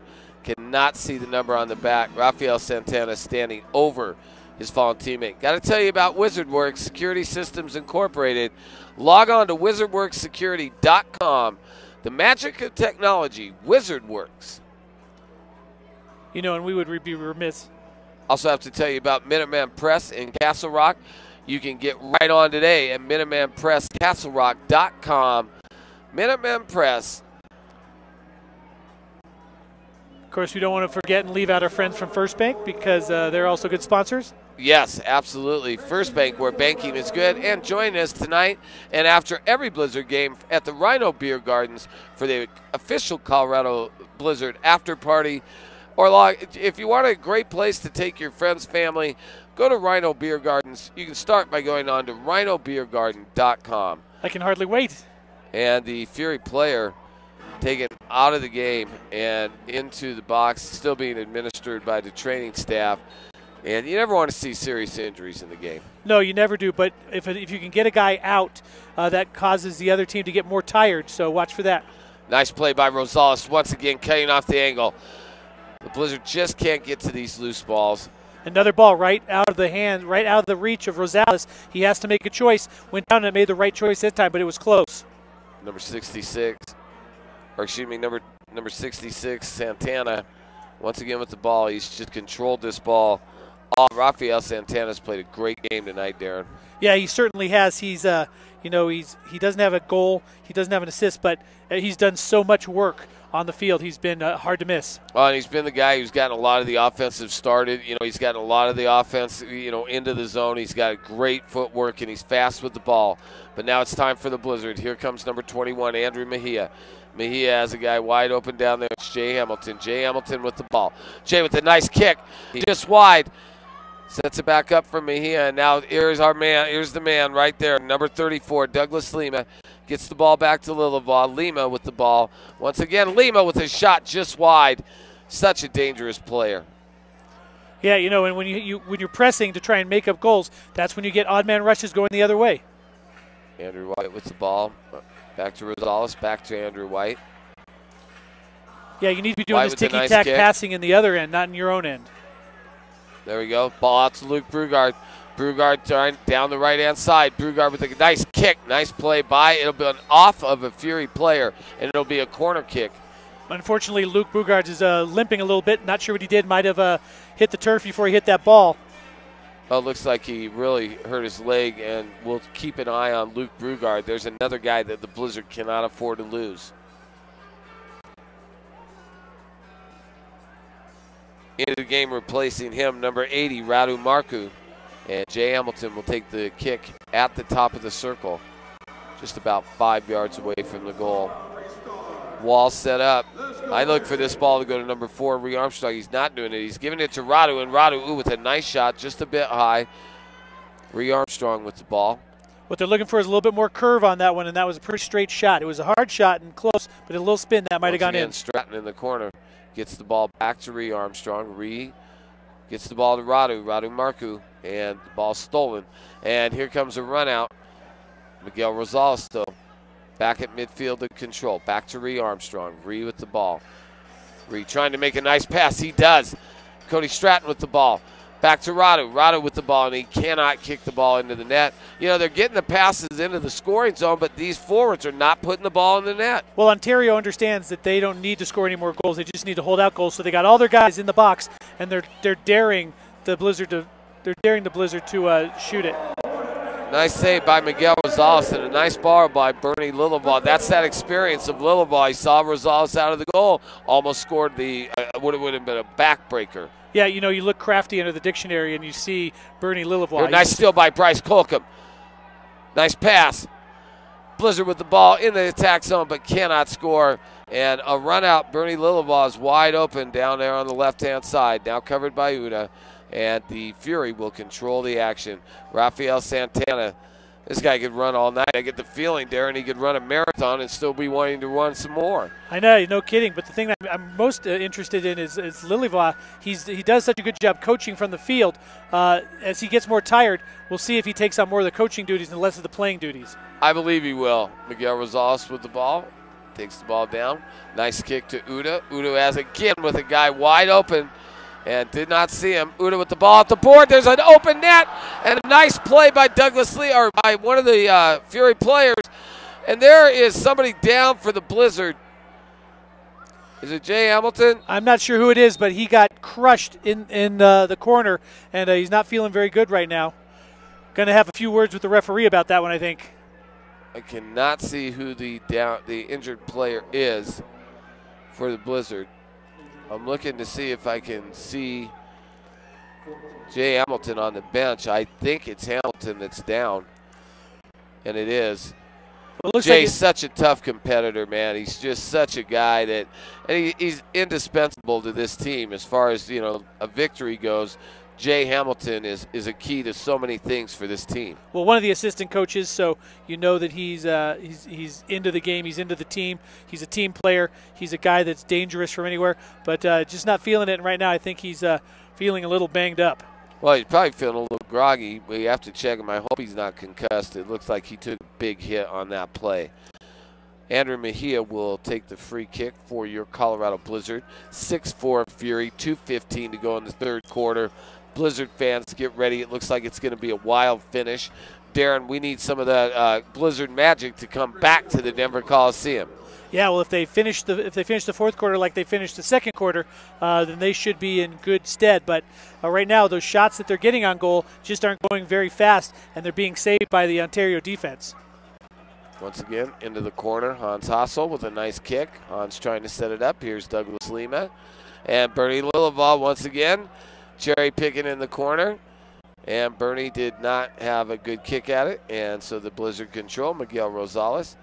He gets the ball up, and it looks like Holcomb You know, gets the ball to Holcomb's number touch 6, has not Jimmy been very White. good today.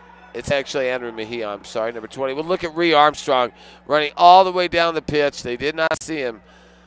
Now double teamed. Ree dribbling. Nice dribble by Ree. The other part of that is when they put the ball in the air, they didn't put it where he's supposed to be. They put it rather where he'd been, and that means he has to backtrack on that run. You need to put that more in the corner. Well, I'll tell you what, the Fury have had all the answers. Miguel Rosales kicked that ball 62 rows up, and he came out of nowhere. He was way out of the goal. Now, is this something we're going to see more of in the fourth quarter, or are we going to see Miguel become more part of the offense? He almost has to be, right? As long as there's a 2-goal deficit for the Blizzard, you need your guys to press up and cause odd man rushes at their goal. That means that Rosales is going to play more of a fullback or the sweeper role, and that's just where he's going to be. So you'll see him taking balls out like that out at the yellow line. 1:09 to go in the third period. Blizzard down 6-4 to the Fury 2. Coming up at the end of the third period, Chris Weatherman, one of our fine sponsors, will be being interviewed by Alex Ramirez.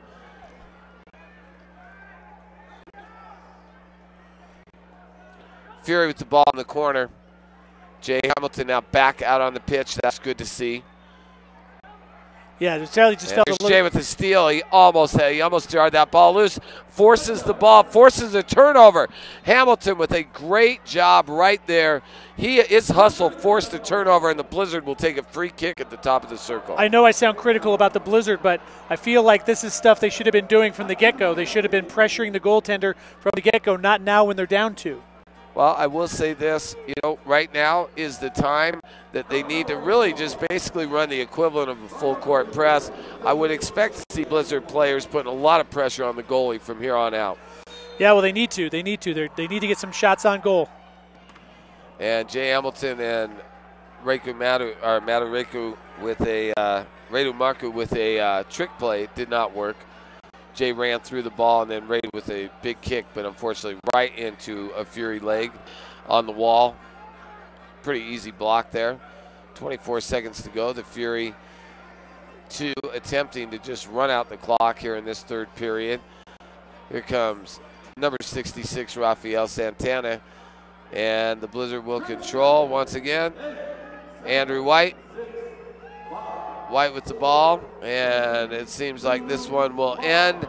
And that'll be the end of the third quarter with the score. The Ontario Fury 2-6, the Colorado Blizzard 4. Darren? Well, the Blizzard, they spent all that energy to get back in this game, tie it up for the half, and then they immediately go down by 2 goals again. They need to do better here in the fourth. Well, we're going to go down to Alex Ramirez right now with a special guest, Chris Weatherman, one of our sponsors. He'll join us in the booth for the fourth period.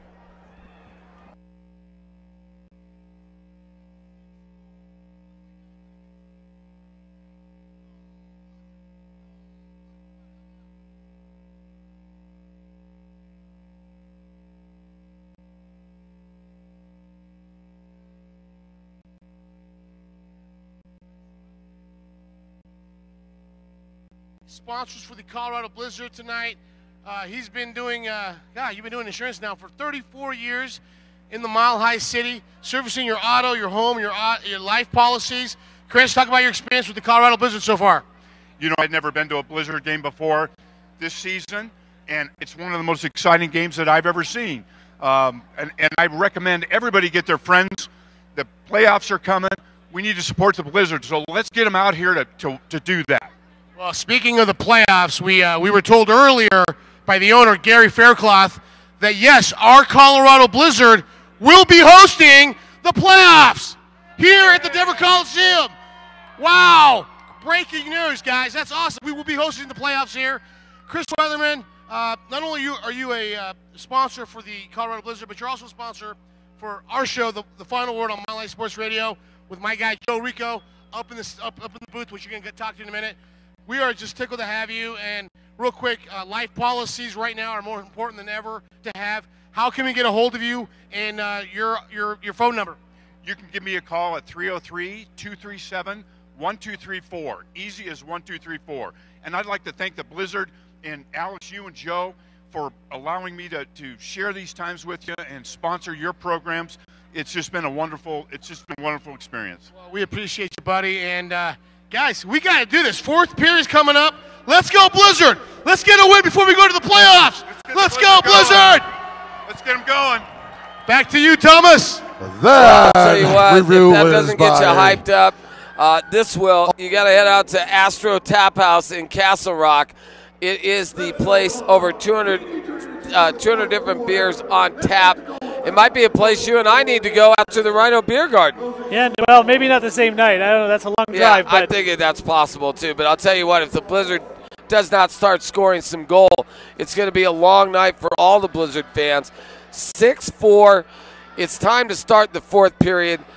Blizzard will get the ball first. Darren, your thoughts on how they're going to pull this one out? Well, as we're seeing here between the third and fourth quarter, I'm watching the Ontario Fury 2 bench, and they look gassed. They're sitting on the floor. They're sitting. They can't even get onto the bench. They're just sitting on the field. Let's see if the Blizzard can capitalize on that tiredness. Well, right now the Blizzard they absolutely must need to score this next goal, Darren. They cannot afford to go down by 3. Especially not now, but the way that the Ontario Fury do such a good job of holding the ball. Well, I'll tell you what, I've been very impressed with Douglas Lima and Rafael Santana. Lillavois may get all the headlines, but I think Lima's been the best player on the field tonight. Yeah, and you don't want to forget also about Santana, who's also had a good game. Blizzard now trying to get the next goal and almost forced a turnover. It looks like the ball headed out now, back into the Blizzard attack zone. Blizzard with the ball, number 66, Rafael Santana. Now with the ball, trying to set everything up. Blizzard looked lethargic out there, Darren. Well, yeah, they're just not winning any of the balls. So the 50-50 balls, you hope you get some of them, but right now they're not doing a good job of getting any of those balls. And a nice try by Bryce Colcom. Colcom, he told me earlier today he'd love to get a goal so he can do one of his famous celebrations. The Blizzard sure need it. And right now, the Fury have just been hard to take the ball away from. Well, they know how to possess. They know how to keep the possession, and they don't need to score anymore, so why speed up? Where's Rafael Santana with the ball? Oh, boy, Bernie Lillavois just missed a wide-open net, and the Blizzard got fortunate there. Very fortunate, very fortunate. Lillavois on the back end of that, and they just put the ball back into the back end out of bounds. They were fortunate not to go down by 3 goals.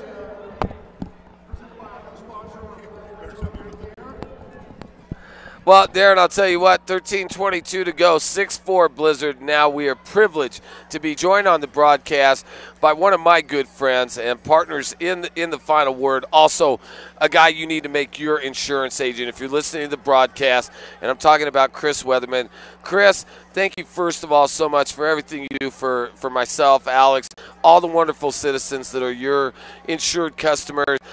What about the Colorado Blizzard? What about indoor soccer? What do you think of this product? You know, Joe, I've never seen a game like this before, and it is so exciting and fast-paced. There's a lot of electricity on the field and in this building.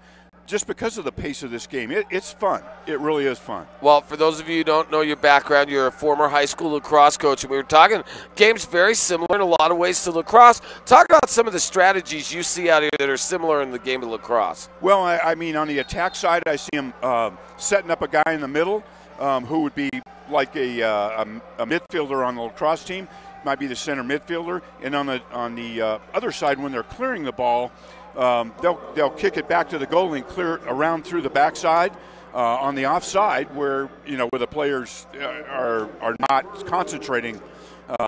So I see a lot of similarities in this game. Let me ask you this. I mean, you're a parent. You raise two beautiful children. The world's different now. It's so unsafe, and the number one thing you talk to me about is life insurance. It's underrated. Not many people have it. I was reading some percentages. Less than half the male adults over the age of 40 even have life insurance. Tell everybody, if they come down to the office, what you're going to do if I come in and ask you for life insurance, because I am going to be doing this, so I figured it'd be a great time to ask you, what do I need to do to get signed up for life insurance with the Weatherman Agency? Joe, thanks for asking. We like to meet with our customers that need that very important coverage and try to determine how much coverage they need, fit it into their budget. This is really to protect their family or to protect their assets, in the event of a catastrophic situation. And we see that periodically, and in my 34 years of being an agent, I have delivered some of those checks. It's a tough delivery, but it's really meaningful. So that's what we would do. Well, the other thing is that we'd be remiss if we didn't mention your son, Brian Weatherman, who was a former lacrosse player. This is kind of his style of game. I hope we can get him out here maybe for the playoffs, because this is a kind of thing he'd like, right? Talk a little bit about Brian Weatherman and his insurance agency in Littleton. I believe he's going on 5 years now. Yeah, Brian's coming up on his 5th year. He worked in my agency for 3 years and then fortunate enough to find another agency. And so I'll announce this on radio tonight. We just found out that Brian and his wife are expecting. Oh my God, man! Oh, and him and his wife Megan, right? Yep. Megan they are the sweetest, awesome couple. Brian and Megan, if you're listening, if not, you can listen to the rebroadcast. On behalf of Alex and I and all of our Final Word family, great, good luck. And now, if it's a boy, I imagine the name's got to be Chris, right? Well, I don't know. They'll make that decision. And it's an interesting story. Brian and Megan are high school sweethearts. Right. Brian played lacrosse and football at Columbine. Megan was the head cheerleader. And then they both went to CSU. So it's like one of those American stories that sometimes you see. Well, and I'd be remiss if we didn't mention our wonderful wives. That's your best friend and your partner. She's here with you tonight. Talk a little about how she plays a role in the Weatherman household, let alone the Weatherman agencies. Well, I mean, she's kind of the real boss. My wife Audrey has just been such a wonderful person, and she's my best friend. She supported me during all this business, and growing my business over the years. But she took such great care of our home and our children. I didn't have to worry about that aspect, and she really worked hard at doing that, and I totally appreciate her. Well, and what I love about her is you two feed off each other so well. And, this is why, if you're listening to this broadcast, you need to call 303-237-1234. Nothing's worse than getting a toll-free operator in India when your roof blows off the house in a tornado. You need somebody who's going to come down. Last one for you. Personalized customer service. It's been part of your brand forever. Tell everybody what that means when they do call that number. They're going to get a real live person that's actually going to be able to talk to them. They will, and I have a very trained staff after all these years. I have my best staff I've ever had, and all my staff really take care of our customers. They know that's what is the most important thing for us to do, is take care of our customers. We take sort of an old school approach to that, and customers get friendly with my staff and know their names and things. Donna, who's been with me 22 years, everybody knows Donna. So we just have a great team. Well, for those of you who want to email him, it's cweatherman@allstate.com. If you don't have time to make a phone call, Chris, all I can say is try and bring us some goals. Blizzard are down 2. Hopefully we can get this crowd revved up and they can come back and win this thing. It should be an exciting finish, and thanks so much for joining us. You're part of our family, the Rico family, the All-State Final Word family, and now the Colorado Blizzard family.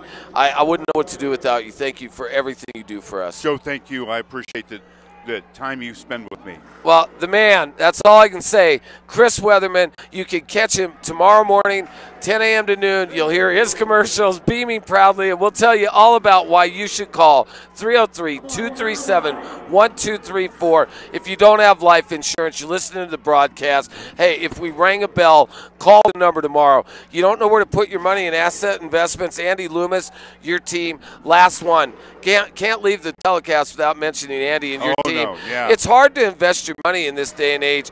There's a lot of scams, a lot of E-Trade.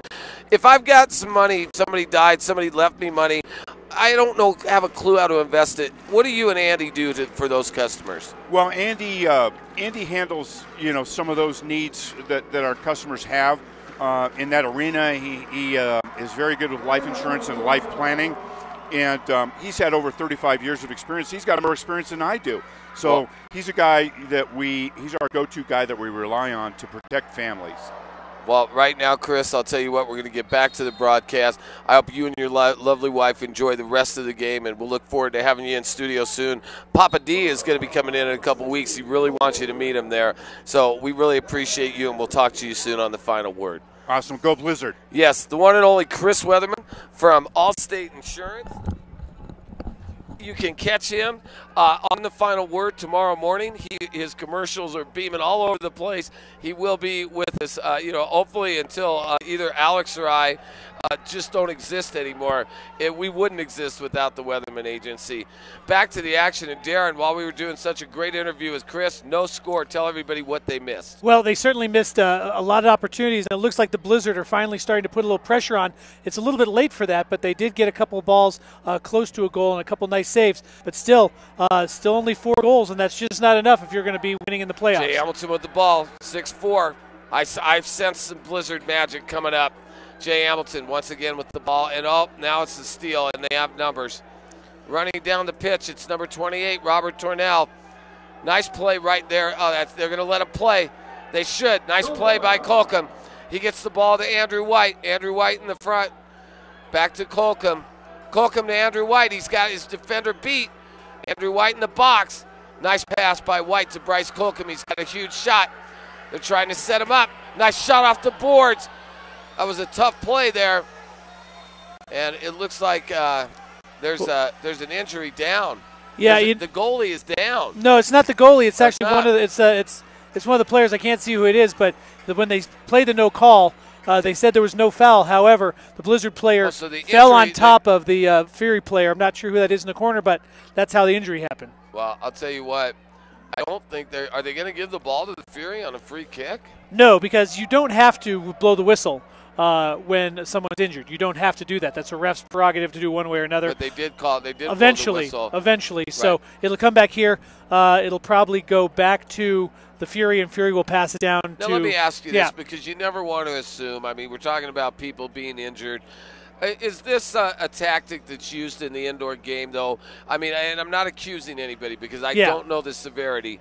But is this something that's common? Because we saw this out of the Inferno last week. Well, a little bit like the fake an injury, right? Yeah, a little bit of maybe not faking it, but maybe overemphasizing it. Yeah, well, when you're leading and you're on the road and you're at altitude, you're on the second half of a back-to-back, and you need a little bit of energy, a little fake an injury is something that is not always a bad thing. Now, is it ethical? Well, we could talk about that until the cows come home, but it's definitely a tactic. But it really did seem like Robert Tornell looked like he was hurt. I will say this. I think the Fury have played a far more sportsmanlike game than the Inferno did. I didn't see a lot of this throughout the contest, and it looks like Robert Tornell did suffer an injury. Well, he definitely had a Blizzard player fall on him, so that was it looked like it hurt. It wasn't a foul, but it looked like it hurt. And the Blizzard with the ball controlling. It's Jimmy Wade. Wade will get the ball back. I said they need to be more patient, but with 6.5 minutes left to go in this game, you need to be doing more. Not now, but here it is. Once again, a nice steal by that man again, Douglas Lima. And now here come the Blizzard, though. They get the ball back. Andrew Mejia to Rosales. Rosales, the goalie, kicking the ball down. Rosales has got one of the Blizzard players in the corner. Looked like that was Ree Armstrong. Ree Armstrong to Stratton. Stratton trying to get it back to Ree Armstrong. Cody now playing the ball all over the field. And Andrew Mejia kicks the ball back to Rosales. Gets the ball back to Andrew Mejia. Trying to set up. Ree Armstrong in the center right now. Ree with the ball. Ree to Uda. Or no, it's number 13, Mario Matude. Mario Matude into the game now. Well, they need to find some energy from somewhere, and a guy who hasn't played a lot might be the solution. And Mario, Super Mario, we should say. Oh, that was a bad, bad foul there by Matuda. He went in cleats up, and they called the foul. I hope he doesn't get a blue card, but that was a very bad foul. Sorry about the ooh in the middle of your call. No, that's fine, because you know what? I don't understand the play. He didn't need to do that. No, I mean, you appreciate the fact that he wants to hurry and he wants to get to a ball. I'd rather you take the first touch and be good there rather than getting the ball back once you've lost the ball. Well, there'll be a timeout. 5:44 to go in the final period. Fury 2, 6, Blizzard 4. Darren, it's looking bleak. The home team needs some energy. Where do you get it from? I mean, you got to dig down deep. Real quick, before I get to that response, I have to tell you about Metro Urgent Care. Log on to metrourgentcare.com. Well, one place you need to find a little bit of energy, Radu Marku has done a good job. You've seen him get him more. You want to talk about, Cody Stratton has been a guy, and we need to frankly see a little bit more of Udabong Obatete. Ubo has been playing well. He has 2 goals. He has a goal and assist. They gave one of his goals actually to Jay Hamilton. Right. But he's been the energy guy. Those are the guys that you need to find some energy. Well, Gary Faircloth, the owner and general manager, he's right down by the boards. And you can tell he's got a look of concern. Coach John Wells, look of concern. I mean, these guys had come into this. We talked to them before the game. They were very confident. A tired Fury team. This is a game you have to win. And in 5:44, the Blizzard better put up one heck of a show. Yeah, you need, there's nothing left. You might as well. You're not going to get any more home games. You have a good crowd here. You might as well make them happy with a fantastic finish here in the last 6 minutes. But I'll tell you, the Fury have played a very good game. Lilivois,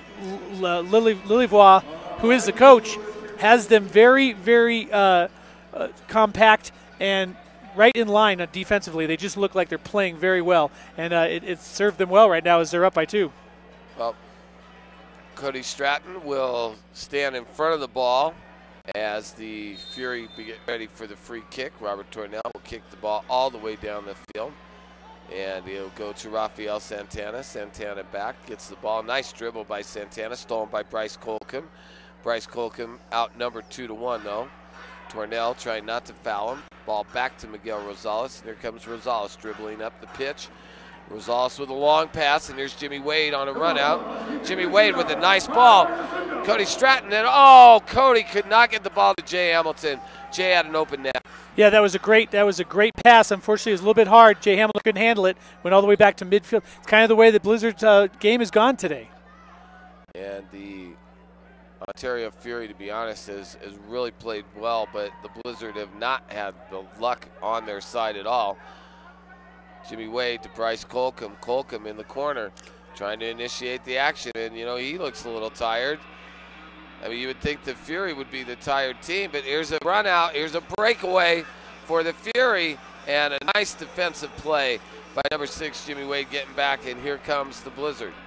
Well, you're going to see that more and more as the Blizzard are trying to press to get this goal that they are going to leave guys on the other end. Miguel Rosales back.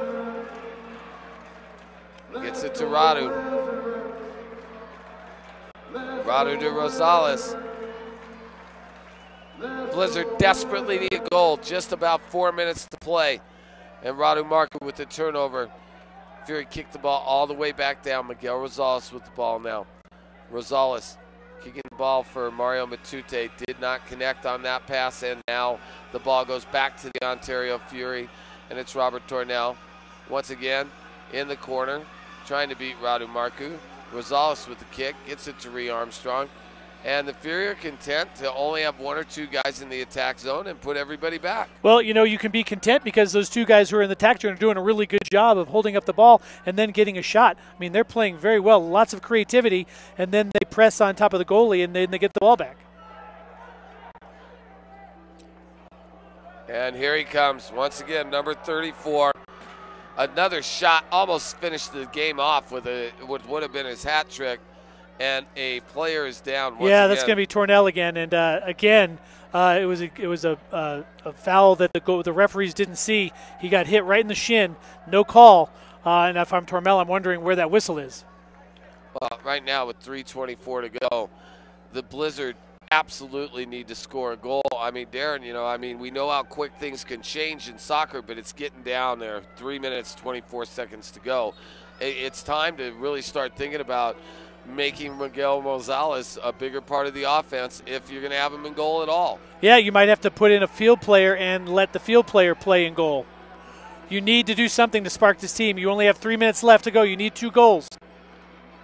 And the Blizzard not playing very crisply. Kind of being, I guess, out-blizzarded tonight. All right, nice long throw to Rosales. Once again, Mario Matute in the corner. And looks like push from behind was Ree Armstrong, no call. Yeah, the other thing you're noticing is the Blizzard just aren't putting the ball into dangerous spaces. They're kind of putting them down the corner where it's easy for the Fury to cover. Bryce Colcom passes over to Ree Armstrong. Or excuse me, Jimmy Wade. Jimmy Wade to Colcom. Colcom with the ball and a turnover. And there's going to be somebody's really hurt for the Ontario Fury. And they're not getting up. There's the ball. Oh, nice play by the goalie. Yeah, Vidarazaga. Bryce Colcom. And there will be a stoppage in play. And it looks like one of the Fury players down, and he's hurt pretty bad. Yeah, it might be 27, Arturo Alanis, the assistant coach. Excuse you. And it seems like it might be actually Tornell a third time. He came in and he's unfortunate there because that wasn't a foul. They went in together and kicked legs, but when you have a sore leg already and then you go ball to ball or foot to foot on a ball, that doesn't feel good. Yeah, this is a serious injury with 2:14 to go in the match. 6-4 Fury 2 over the Blizzard. And Robert Tornell, I will say this, he was down at the other end, and I had said maybe, if he was simulating an injury, he's obviously very hurt. And, it's part of the game, unfortunately. Yeah, no one likes to see diving. They do have rules against it, but accentuation is not necessarily a foul. So if you really do get fouled and you make more of it, they're still going to call that foul. Unfortunately for Tornell, he's had 3 large kicks to the same leg, and he might have been accentuating on the one hand, but he's certainly feeling it now. Well, the training staff is out. By the way, thank you for those of you watching this on the NLive TV app. You can watch NLive TV through your mobile app. Also have to tell you about ProTech Computer Systems in Castle Rock. Log on to www.protechcr.com. Steps Real Estate, also a huge sponsor, presented by Ed Hooks Jr. He's on Facebook at Ed Hooks Jr. And the Fury player. Which, I think he's had enough. I believe it is the assistant coach, actually, that you were saying. It's Arturo Alanis, Alanis. Yeah, that is the injured player for the Fury. 2 minutes and 14 seconds to go. Rosales still in the game. I was surprised. I thought it maybe at that timeout the Blizzard might substitute Rosales for a field player. And Rosales, is he taking off his goalie gloves? Well, he took them off. He's putting them back on right now. Maybe he's got some new ones. Maybe there's a rip in them. But Rosales is a good enough field player that you don't need to be changing out goalies unless it's desperate in the last minute. So he can help you there, but we just need to see more. There need to be shots by the Blizzard. There need to be, need to string some passes together. They haven't even been able to do that so far in this game. The other thing there needs to be, it seems, is more desperation from the Blizzard. I have not seen them as desperate as maybe I thought they would be. Oh, and there's a kick. Now, let me ask you this. That ball was kicked out in the air from the goal line, so that'll be a spot foul. The kick will come in the Fury attack zone. Yeah, it'll come right at the top of the semicircle, and kind of an unforced error by Vidarazaga. Well, these are set plays they work on. You know, they have not been able to score a goal off one of these free kicks. The Blizzard have been shut out once again in the second half. One second-half goal, Darren, in the last game.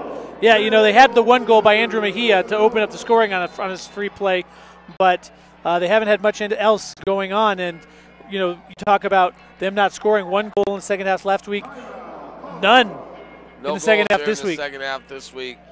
Coach John Wells, you can see his face is red. He's quite upset. You know, he's going to try and get these guys together for a last run. Got to tell you about Right Brain Design. Log on to rightbraindi.com. That's Right Brain Design. 6'4" with 2:09 to go.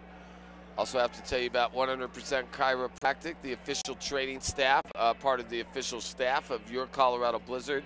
Log on to 100%chiropractic.com.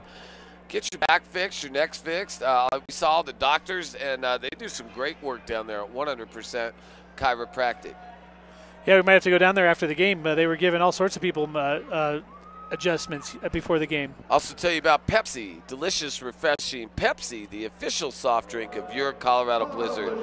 Yeah, I'll tell you what, it looks like a high school team gathered around the coach. Coach Wells expressing himself. He was pretty adamant. He's not happy about what's going on out there. Well, no. I mean, what are you most upset about if you're a Blizzard coach, John Wells? You only have 4 goals. You haven't scored in this half. You haven't even seen really any good shots. The ones you did, they've been saved off the line. And, you know, even and on I the believe we do have a change in goal. We do have a field player now for the Colorado Blizzard playing goal. We'll try and get you that information. It looks like it might be I believe it's Connor Francis. Yeah. I believe it's Connor Francis playing. 6-on-5, Blizzard will go with the open goal. JM, the Ontario Fury are going to win this game. They go out of the Blizzard, and that'll be it. 7-4, the Fury 2 beat your Colorado Blizzard in a tough game here in the M2. The Blizzard lose their second straight game. They fall to 7-2, now a full game back of the Chicago Mustangs. Yeah, well, they're more a game and a half, I think, because they have 2 losses, and that's what's most important. It's not only the win; it's now they're 7-2, so they are a full game back. But not a very good home finale for the Blizzard, and now they got to go on the road. Maybe being on the road will help them, but they need to start playing better than they played tonight. Well, Darren, you know what? It has been a great regular season. We hope to look forward to a couple playoff games together. The Blizzard are probably going to have to win at least 2 of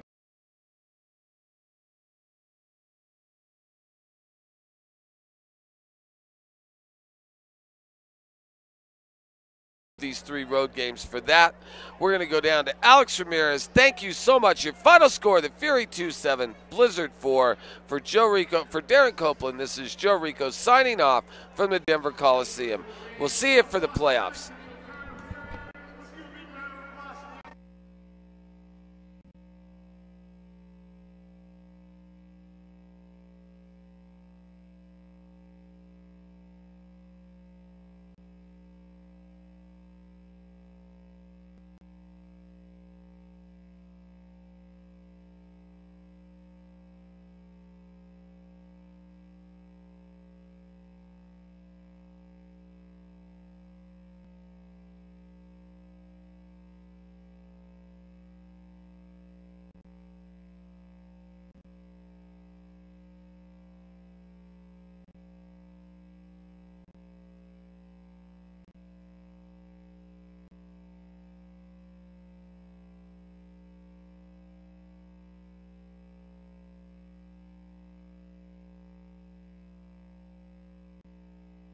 We want to make sure that you guys come down and watch it, because that's what is it, like almost the finals? Yes, the playoffs start. So right now, your Blizzard are in the playoffs as we speak. Now it's all about positioning and who they're going to play in the seedings. But we still have 3 games left in the regular season, all on the road. So let's wish our Colorado Blizzard the best of luck. Let's go, Blizzards. Bring it home. Back to you, Thomas.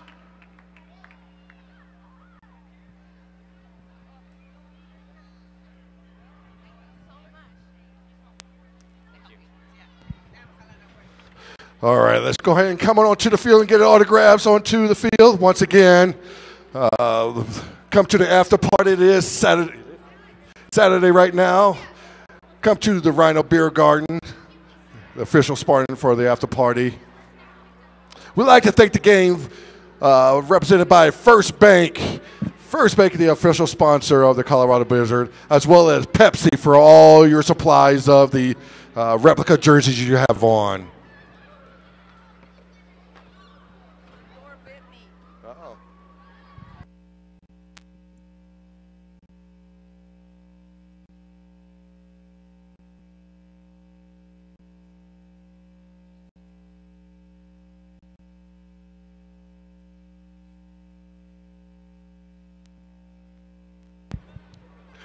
All right, I have a package for Jenner Hinojosa. Jenner Hinojosa at the